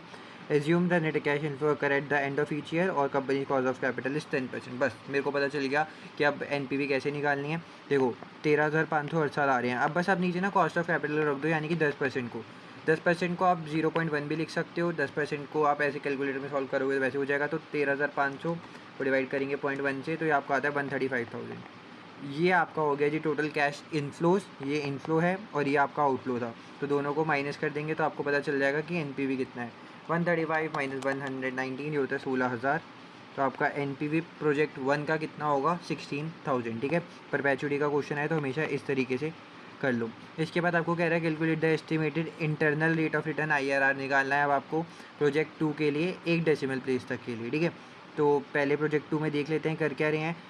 और आपको पता होना चाहिए कि IRR हमेशा जब भी निकलता है तो 2 NPV चाहिए होते हैं, ठीक है। तो investment of 241,000 eight the start of the project, ठीक है। तो आप इतनी इन्वेस्टमेंट कर दी, NPV 20% पे आपको दी है माइनस का 23,000, ठीक है, that is negative based on net cash inflow. अब आपको पता होना चाहिए 2 NPV लेते हैं, अगर एक इन्होंने हमें नेगेटिव वाला दे दिया है तो अब हम सोचेंगे कि एक थोड़ा सा पॉजिटिव वाला ले लें, क्योंकि एक नेगेटिव हो एक पॉजिटिव हो तो उन दोनों के IRR का मतलब क्या होता है, जहाँ पे NPV क्या होता है 0, ठीक है। तो यहाँ पे NPV नेगेटिव है, यहाँ पे पॉजिटिव है, तो यहाँ इन कहीं बीच में ही तो 0 पे भी होगा, समझ रहे हो बात को, ठीक है। तो मेरे को जो है वो थोड़ा, और जब भी NPV नेगेटिव में होता है तो पॉजिटिव में लाने के लिए परसेंटेज को हम कम करते जाते हैं, और अगर और बढ़ाते जाते हैं तो और कम होता जाएगा, ठीक है। तो मैं इससे कोई 10% से छोटा ही NPV पे निकालने वाला हूँ। पहले वाले पे आपको दिया हुआ है इनफ्लोज जो है वो आपको हर साल के दिए हुए हैं, ठीक है। तो 20% का NPV तो आपको दिया हुआ है। IRR का अगर हम फार्मूला देखना चाहें तो IRR का मैं फार्मूला भी लिख देता हूँ यहाँ पे साथ ही साथ। सबसे पहले आपको 2 रेट चाहिए होते हैं, जैसे मान लो एक 20% दिया, अब मैं निकाल रहा हूँ 10% पे मान लो, ठीक है। तो इसमें से ये 20% हायर रेट है और 10% जो है वो लोअर रेट है, ठीक है। तो IRR का फार्मूला लिखेंगे lower rate plus NPV at lower. हमारा लोअर जैसे 10% है तो मैं इस पे जो भी NPV की वैल्यू निकालूंगा वो आएगी अपॉन में NPV at lower minus NPV at higher. तो मैंने जो लोअर पे NPV निकाला वो वाली वैल्यू, इसमें मैं माइनस क्या करूँगा जो हायर 20% पे NPV है, जो कि मेरे पास दिया हुआ था माइनस का 23,000, ठीक है। और इसको मल्टीप्लाई करेंगे जो भी हमारा हाईएस्ट इंटरेस्ट रेट होता है minus lowest interest rate, basically 20% में से 10% को माइनस करेंगे, ठीक है। ये होता है IRR का फॉर्मूला। अब मैं NPV निकाल लूँ और एक काम करूँ 10% पे NPV निकाल लेता हूँ। ईयर मेरे को दे रखे थे, कैश फ्लोज मेरे को दे रखे थे, ईयर कितने थे टोटल 5, ठीक है। तो 0 से स्टार्ट करूँगा क्योंकि मेरी इन्वेस्टमेंट स्टार्ट में 0 ईयर में ही होती है, ठीक है। तो 0 1 2 3 4 5 हमने इन्वेस्टमेंट जो है वो करी थी 241,000 की, 241,000 की इन्वेस्टमेंट है। अब हर साल तो हमारे को सेम तो नहीं आ रहा, तो इसके लिए मेरे को हर साल का फैक्टर भी देखना पड़ेगा। 60 65 70, 60 65 70, उसके बाद था आपका 100 और 85, 100 और 85। और मैं इसको थोड़ा सा दूर दूर करके लिख देता हूँ ताकि अच्छे तरीके से समझ भी आता रहे। इसके बाद अब मेरे को प्रेजेंट वैल्यू का जो है वो फैक्टर निकालना है कि क्या क्या चीज़ें बैठ रही हैं। तो यहाँ पे देखो सबसे पहले मैंने आपके लिए ना यहाँ पे ये चीज़ लाया हूँ प्रेजेंट वैल्यू का टेबल, जहाँ से आपको एग्ज़ाम में भी ये मिलेगा, तो आप वहाँ से आराम से देख सकते हो।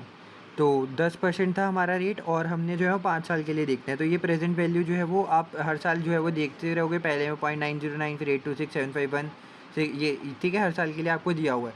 तो आप यहाँ पे क्या कर सकते हो, प्रेजेंट वैल्यू पहले से देखो 0 ईयर में तो हमेशा 1 होती है, उसके बाद पहले साल में ये 909, ऐसे 0.909, फिर उसके बाद 826,751, ठीक है, ऐसे सारे लिख लेता हूँ मैं। ओके, तो मैंने यहाँ पे सारे प्रेजेंट वैल्यू के फैक्टर लिख लिए हैं, जो वहाँ पे लिखे थे वो यहीं पे लिखे हैं। आप क्या करते हैं, दोनों को ऐसे मल्टीप्लाई कर दो कैश फ्लो और प्रेजेंट वैल्यू के फैक्टर को, तो पहले वाला तो सेम ही आएगा, ठीक है। बाकी इन सबको सॉल्व कर लेते हैं। ये सारे 1000 में है, ठीक है, ये सारे 1000 में है, तो वो तो मैंने जल्दबाजी में ऐसे 3 जीरो हटा के लिख दिया था, ठीक है। तो 60,000 को 0.909 से करोगे, ये होता है आपका 54540। मैं फटाफट से ये भी सारी चीज़ों को सॉल्व कर लेता हूँ एक बारी। ओके, सो मैंने सारे प्रेजेंट वैल्यू जो है निकालने हैं, दोनों कैश फ्लोज और डिस्काउंट फैक्टर को मल्टीप्लाई करके। अब NPV निकालते हैं। देखो सब ये पॉजिटिव में और ये स्टार्टिंग में इन्वेस्टमेंट जो है नेगेटिव में है, तो सब पहले प्लस वाले को लेते हैं। 54540 plus 53690 plus 52570 plus 68300 plus 52790 minus कर देंगे 241,000, तो ये मेरा आंसर आता है 40890, ठीक है। तो ये मेरा NPV आ गया एट 10%, ठीक है। बस अब मेरे को कुछ भी नहीं करना है, मेरे को ये IRR का फॉर्मूला देख रहे हो, इसमें ये जो है वो वैल्यू डाल देनी है और मेरा IRR निकल आएगा। तो सबसे पहले मैं लोअर रेट मेरा 10% है, देखो परसेंटेज नहीं लगा रहा, खाली 10 लिख रहा हूँ, ठीक है। इसको क्यों लिख रहा हूँ, क्योंकि बाद में जाके मेरे को मल्टीप्लाई 100 नहीं करना पड़ेगा। अगर मल्टीप्लाई 100 करना है आंसर से तो आप परसेंट लगा के भी कर सकते हो, ठीक है। 10 प्लस लोअर पे NPV एट लोअर मतलब 10% पे NPV कितना आ रहा है 40890 divided by lower minus higher, तो लोअर पे तो 40890 है और हायर यानी कि 20% पे मेरे को दिया ही हुआ था कितना है 23,000 नेगेटिव का, तो माइनस 23,000, ठीक है। NPV at lower minus higher होता है, माइनस तो वैसे ही है और माइनस का ही 30,000 है, तो माइनस माइनस आपको पता होना चाहिए क्या होता है, प्लस होता है, ठीक है। और इसके बाद इसको मल्टीप्लाई करते हैं हाई रेट माइनस लोअर, तो 20 माइनस 10 कितना होता है 10, ओके। तो अब इसको अगर मैं सॉल्व करूँ, देखो सॉल्व कैसे करते हैं। सबसे पहले आप इसको दोनों को नीचे वाले को सॉल्व कर लो। माइनस माइनस अगर प्लस होता है तो 40890 प्लस 23,000 ये होता है 63890। तो मैं इसको लिख देता हूँ ऐसे 40890 अपॉन 63890। इसको मल्टीप्लाई करना है 10 के साथ और ये ऐसे कर देते हैं, ठीक है। और इसके बाद इसको हम 10 से प्लस करेंगे, तो 40890 डिवाइड करेंगे 63890 के साथ। तो और देखो कैलकुलेटर में अपने आप रखना, फिर मल्टीप्लाई कर दो 10 के साथ, ठीक है। फिर आपके पास कुछ वैल्यू आएगी उसको प्लस कर देना 10 के साथ। तो ये मेरा कुछ आंसर आ रहा है 16.4%, 16.4, वैसे 16.4 ही है और यही आपका जो है वो 16.4% में बन जाएगा, ठीक है। क्योंकि मैं यहाँ पे 10 और 10 लेके चल रहा था, अगर यहाँ पे परसेंट लेके चलते तो आपका कुछ पॉइंट में आता, फिर 100 से मल्टीप्लाई कर देते तो आपका परसेंटेज में आ जाता, ठीक है। तो अभी मेरा 16.4 खाली आंसर आ रहा है और यही परसेंटेज वाला आंसर है, ठीक है। 16.4% यही आपका क्या होगा, IRR। तो मैं यहाँ पे जाके लिख देता हूँ मेरा IRR कितना आ रहा है 16.4%, ठीक है। आई होप आपको क्वेश्चन काफ़ी अच्छे तरीके से क्लियर होगा। इसके बाद अगला पार्ट देखिए, पार्ट नंबर सी। इसमें कह रहा है calculate the annual net cash inflow of project 3 to the nearest dollar. ये भी 3 नंबर का क्वेश्चन है। तो इसमें देखते हैं कि प्रोजेक्ट 3 में हमारे पास नेट, प्रोजेक्ट 3 है क्या। पहले तो इन्वेस्टमेंट जो की है 186,000 at the start of the project, investment है। Constant annual net cash inflows for 5 years, तो आपको बताया कि हर साल जो है वो सेम ही आ रहे हैं। IRR आपको दिया हुआ है 14% का। अरे बहुत बेहतरीन क्वेश्चन है कि आपको कैश इनफ्लोज निकालने हैं, आपको यही नहीं पता, ठीक है। और आपके जो IRR है वो है 14%। ऐसे क्वेश्चन करने में यार देखो आता है मज़ा, क्योंकि इसमें थोड़ा सा लगता है भैया दिमाग, और दिमाग जहाँ पे लगता है ना वो चीज़ है कि अगर ऐसे क्वेश्चन कर ले तो मज़ेदार चीज़ है। देखो मैंने आपको ऊपर भी बताया था IRR का मतलब क्या होता है। IRR का मतलब होता है जब पे NPV क्या होता है, 0। बस ये वाली बात याद रखो। अब देखो यहाँ पे सबसे पहली बात, अगर नेट कैश इनफ्लो सेम है, कांस्टेंट है, तो मतलब एन्युटी फैक्टर लग सकता है। देखो यहाँ पे ईयर लिख देता हूँ मैं आराम से, ईयर। और हमारे पास स्टार्टिंग में 0 ईयर, क्योंकि इन्वेस्टमेंट हम 0 में ही करते हैं, वो है 186,000 की, 186,000। उसके बाद हम देखेंगे कि हमारा 1 से 5 साल था, यस 5 ईयर। तो 1 से 5 साल तक हमारे पास सेम इनफ्लोज होंगे और आपको यही निकालना है कि इनफ्लो कितने हैं, ठीक है। तो पहले साल का अगर आपको फैक्टर पता होना चाहिए, पहले साल का तो 1 ही होता है, तो टोटल कितना हो गया कैश फ्लो हमारा 186,000 ही नेगेटिव का। अब आपको पता है कि यहाँ पे 1 से 5 साल तक का आप एन्युटी फैक्टर निकाल लोगे और हमारा जो IRR के हिसाब से निकालेंगे 14% के हिसाब से। क्यों, यहाँ पे देखो ये 10% के हिसाब से कॉस्ट ऑफ कैपिटल से मत निकालने लग जाना। यहाँ पे IRR 14% है, यहाँ पे NPV 0 होता है। तो आपको जो डिस्काउंट फैक्टर है वो भी किसके हिसाब से लोगे, 14% के हिसाब से लोगे, ओके। आई होप आपको ये चीज़ें समझ में आ रही हैं। तो अगर मैं इसका करूँ तो यहाँ पे ये देखो, यहाँ पे है आपके पास एन्युटी टेबल। एन्युटी टेबल का मतलब होता है सब सेम आ रहा है, और 14% और 5 साल का था, 14% 5 साल के लिए, तो ये होता है 3.433, तो 3.433। अब देखो यहाँ पे ये 186,000 कैसे आया, जब इसको इससे मल्टीप्लाई करा तो 186,000 आता है। तो अगर मैं इसको इससे मल्टीप्लाई करता हूँ तो यहाँ पे कुछ ना कुछ आंसर आएगा, ओके। अब आपको क्या पता है कि जब IRR आता है तो इसका मतलब NPV कितनी होती है, 0, ठीक है। तो अगर मैं आपको पता है इसको इसका सम, देखो मैंने ऊपर क्या करा था, NPV कैसे निकाला था, ये सबका इस सब का टोटल करा था, फिर NPV आया था।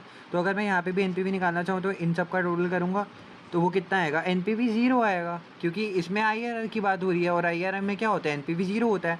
तो -186,000 में मैं ऐसा क्या नंबर डालूँ कि मेरे पास आंसर आ जाए 0, ठीक है। मैथ्स की बात है, -186 में क्या प्लस करूँ कि मेरा आंसर आ जाए 0, +186, -186 + 186 कितना होता है, 0।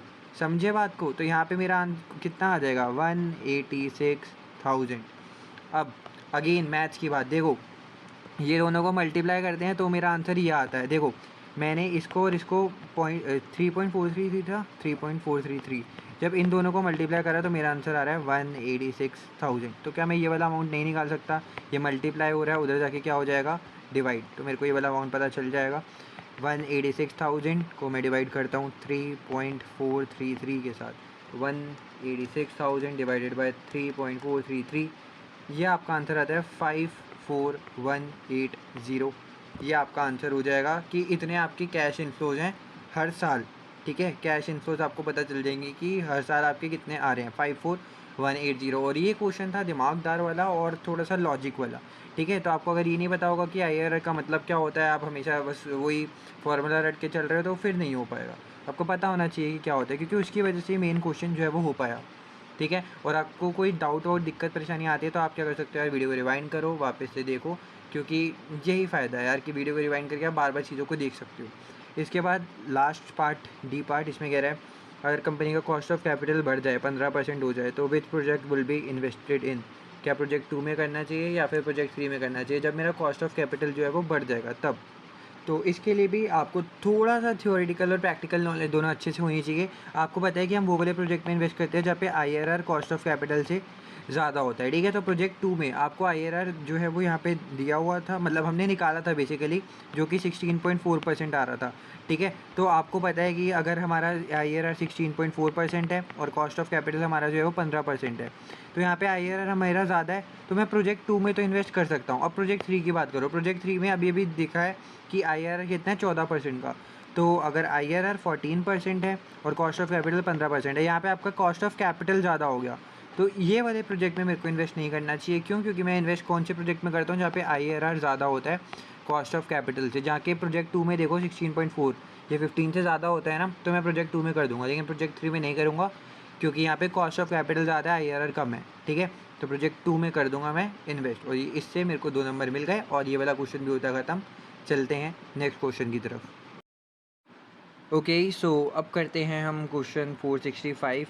इसमें कह रहा है भैया एक कंपनी है considering an investment in new machinery. नई मशीनरी में इन्वेस्टमेंट का सोचिए, इंक्रीमेंटल एनुअल प्रॉफिट या फिर losses relating to investment are estimated to be. पहले साल -11 यानी कि लॉस 11,000 का, उसके बाद 3,000, 34, 47, 8 का ये आपको दिया हुआ है। Investment at the start of the project will be 175,000। Investment sum assuming nil. Disposal value after 5 year, तो स्क्रैप वैल्यू जो है वो मतलब जीरो होने वाली है। 5 साल का आपको टोटल लाइफ दिया हुआ है। Would be return of using the straight line method. ठीक है, स्ट्रेट लाइन मेथड लगने वाला है। Depreciation has been included in the profit estimates. अरे भैया, तो ये जो प्रॉफिट्स है ना, यहाँ पे आपको ये प्रॉफिट दे रखे हैं। आपको पता है कि हम जब भी लेते हैं तो कैश फ्लोज लेते हैं, ओके, और इसमें आप डेप्रीशिएशन इंक्लूड कर चुके हो। डेप्रीशिएशन आप कह सकते हो कि आपका एक्सपेंस है। ठीक है, तो एक्सपेंस की वजह से जो है वो आप क्या प्रॉफिट कम करके दिखा रहे हो। ठीक है, तो कैश फ्लो पे आना पड़ेगा, तो मेरे को इसमें सब में डेप्रीसिएशन को प्लस करना पड़ेगा ताकि मैं कैश फ्लो तक पहुंच पाऊँ। ठीक है, which should be assume to arise at each year end. वही 5 साल के हिसाब से जो है वो डेप्रीसिएशन लग रही होगी। तो अगर आप देखोगे तो मैं डेप्रीसिएशन इसकी निकाल देता हूँ, और वैसे पहले क्वेश्चन पढ़ते हैं क्या कह रहे हैं, उसके बाद देखेंगे। पहला पार्ट कह रहा है what is the total cash flows to be included in the investment appraisal. तो आपको बताना है कि कितने जो टोटल कैश फ्लोज है बेसिकली इन्वेस्टमेंट अप्रेजल के अंदर, वो हमारे जो है वो इंक्लूड करने वाले हैं। तो कैश फ्लोज की बात हो रही है। ठीक है, और ये हमें जो है वो प्रॉफिट बता रखे हैं। तो इसमें से मुझे क्या करना पड़ेगा, ये सारे में से मेरे को डेप्रीशिएशन को लगाना पड़ेगा। ये सब में डेप्रीशिएशन लगी पड़ी है। ठीक है, तो मैं इस सब में से इससे हटाऊंगा, और डेप्रीशिएशन एक्सपेंस होता है तो वो कम कर रहा होगा। अब इसको मेरे को सबको बढ़ा बढ़ा के दिखाना पड़ेगा। तो उसके लिए मेरे को डेप्रीशिएशन निकालनी पड़ेगी। वो कैसे निकालूंगा, देखो 175,000 इन्वेस्टमेंट है और हमारे पास 5 साल के लिए चल रहा है। ठीक है, और तो डेप्रीशिएशन कैसे निकालते हैं, अमाउंट अपॉन में लाइफ, तो 175,000 डिवाइडेड बाय 5, तो आपको पता चल जाएगा कितनी है डेप्रीशिएशन। ये हो गया डिवाइडेड बाय 5, तो ये होता है 35,000। तो हर साल आपने जो है वो 35,000 की डेप्रीशिएशन लगाई होगी, और डेप्रीशिएशन के बाद ये माइनस प्लस ये सब चीज़ अमाउंट आया हुआ है। ठीक है, तो मेरे को अब कैश फ्लो चाहिए, कैसे निकालूंगा, सब में डेप्रीशिएशन को प्लस कर दो, 35, 35। ठीक है, सब में आप 35 जो है वो करते जाओगे तो आपके पास आंसर आ जाएगा। ठीक है, तो अगर इन सबको हम प्लस करें, जैसे -11 + 35 तो होता है 24, और 35 + 3 होता है 38, फिर 34 में 35 प्लस ऐड करेंगे तो ये होगा 69, और 47 में अगर हम 35 ऐड करेंगे तो ये होता है 82, और लास्ट में 8 और 35 को ऐड करेंगे तो 43 होता है। ठीक है, तो ये सारे हैं मेरे कैश फ्लोज। अब मेरे को क्या बताना है, टोटल कैश फ्लोज। तो मैं क्या करूँगा, सबको प्लस कर दूँगा। तो 24 + 38 + 69 + 82 + 43, तो ये मेरा होता है 256। 3 जीरो लगा दो तो 256,000। ठीक है, तो ये आपके होंगे टोटल कैश फ्लो जो आप इन्वेस्टमेंट अप्रेजल में लोगे। ये कैश फ्लोज हैं। ठीक है, ये सब आपको जो है वो इसमें ये था ना, सब कुछ आपको दिया हुआ है, investment new machinery, incremental annual profit दिए हुए हैं। तो मैं कैश फ्लोज आने के लिए सब में डेप्रीशिएशन को प्लस करना पड़ता है। ठीक है। आई होप आपको ये चीज़ क्लियर होगी और क्या कैसे हमने कैश फ्लो निकाला है आपको पता चल गया होगा। बी पार्ट में आपको बताना है what is the NPV. NPV निकालना है, डिस्काउंट रेट है 10%।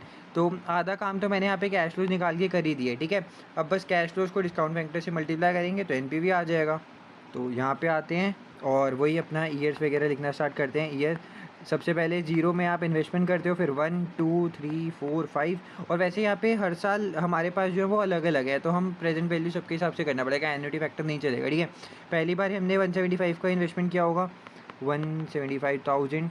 उसके बाद देखो पहले साल ये 24 38 69, 24 38 69, उसके बाद था आपके पास 82 और 43, 82 और 43, ये सब थाउजेंड्स हैं तो मैं 1000 में लिख देता हूँ।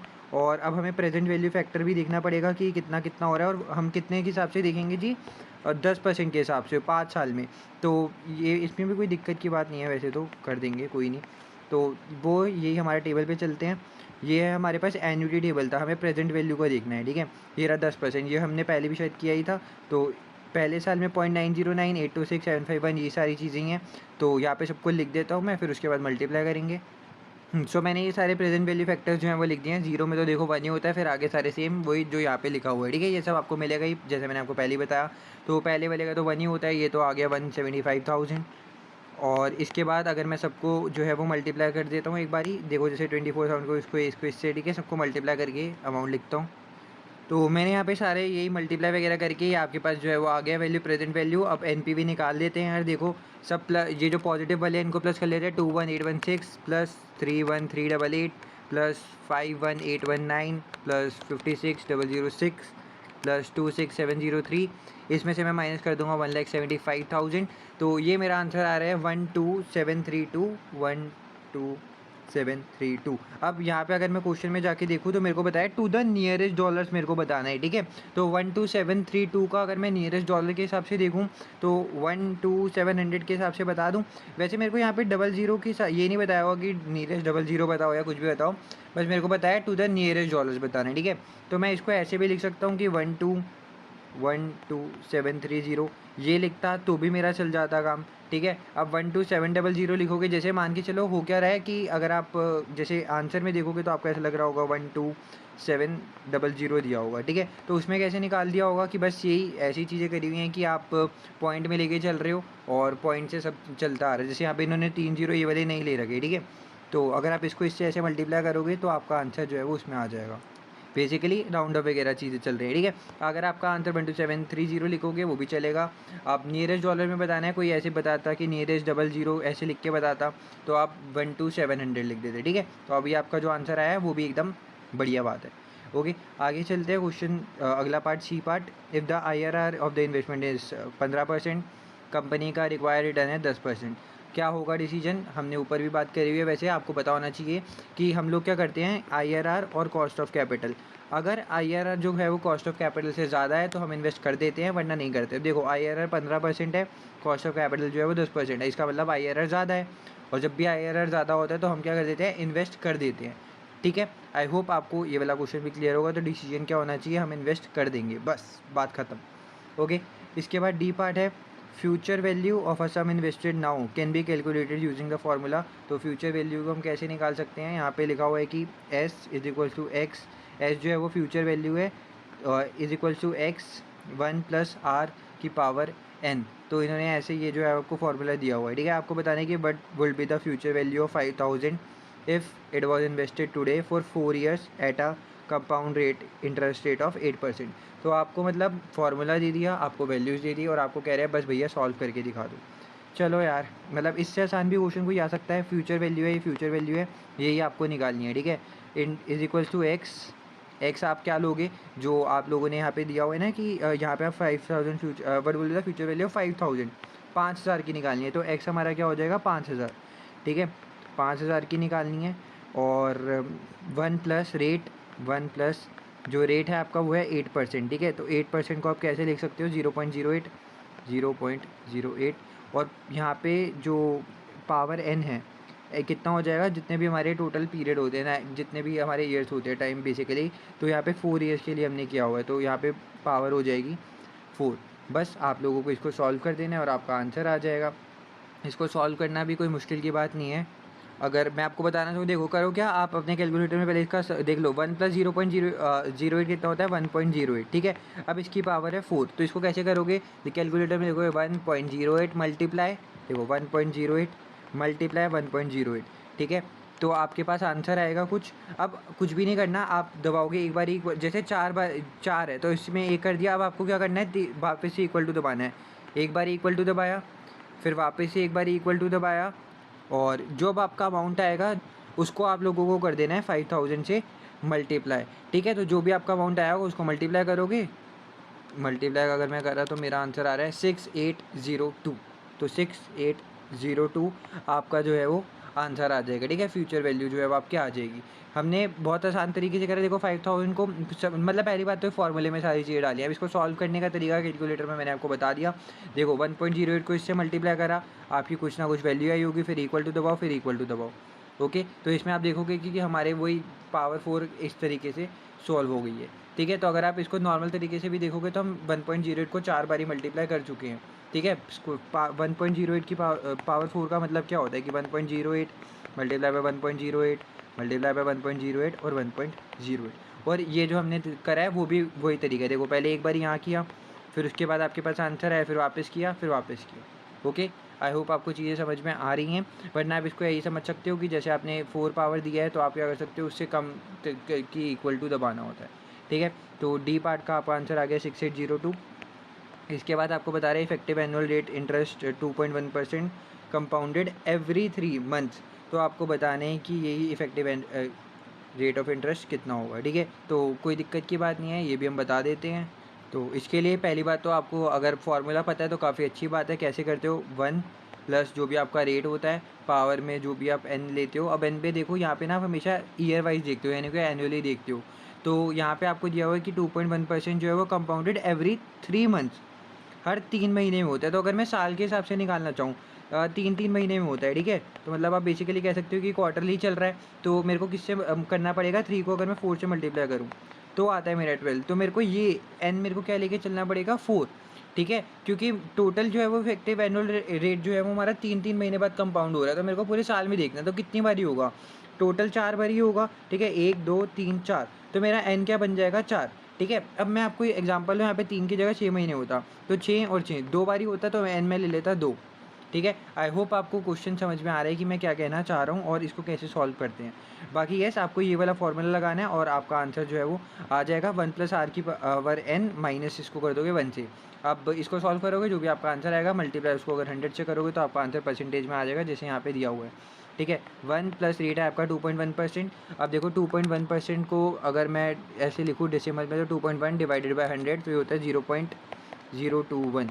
इसकी पावर कितनी है, 4 माइनस 1, ओके। तो पहले 1 प्लस 0.021 कितना होता है, 1.021। अब मेरे को इसकी पावर 4 निकालनी है, जो भी आएगा उसमें से -1 कर देना है। तो बस आपको जैसे मैंने पहले ही बताया था वैसे ही इसको कैलकुलेटर में सॉल्व कर लो। क्या करना है, देखो 1.021 लिखा, मल्टीप्लाई करा 1.021, ठीक है। फिर इक्वल टू दबाओ, आपके पास वैल्यू आ गई, फिर वापस से इक्वल टू और एक बार वापस से इक्वल टू, ठीक है। अब आपके पास कुछ आंसर आया होगा, कुछ भी मत करना, कैलकुलेटर में जो वैल्यू है उसको ले दो, फिर लिखो माइनस, फिर कर दो 1, तो आपके पास कुछ आंसर आएगा। अभी भी आपको कुछ नहीं करना, मल्टीप्लाई कर दो 100 के साथ, तो आपका कुछ आंसर बन रहा होगा 8.668, ऐसा कुछ आंसर आ रहा होगा, ठीक है। तो अगर आप यहाँ पे देखोगे इसको अप्रॉक्सीमेट वही जैसे 6, 8.4, 8.67, 10.87, तो सी ऑप्शन देखोगे 8.6, अगर मैं इसको राउंड ऑफ करूँ तो 8.67 बनता है, ठीक है। तो सी ऑप्शन आपका सही हो जाएगा, 8.67%, और यही हो जाएगा आपका effective annual rate of interest, ठीक है। आई होप आपको ये वाला क्वेश्चन भी समझ में आ गया, और इसी के साथ आपका बजटिंग का पूरा सेक्शन बी का पार्ट जो होता है वो खत्म होता है। आई होप आपको ये वीडियो अच्छी लगी हो और सारी चीज़ें अच्छे तरीके से समझ में आई हो, कोई दिक्कत परेशानी की बात नहीं आई हो, ठीक है। बट कुछ भी आपको लगता है तो आप एक बारी, मैं तो कहूँगा बार बार रिवाइंड करके देखो, आपको अच्छे से समझ में आ जाना चाहिए। नहीं आता तो आप कमेंट सेक्शन आपके लिए ओपन है, टेलीग्राम पर आप मेरे को मैसेज कर सकते हो। बाकी यस, इस वीडियो में इतना ही था यार। वीडियो को लाइक करते हुए जाना, चैनल को सब्सक्राइब करते हुए जाना अगर नहीं किया तो। बाकी यस, मिलते हैं नेक्स्ट वीडियो में। Thank you so much for watching, bye bye.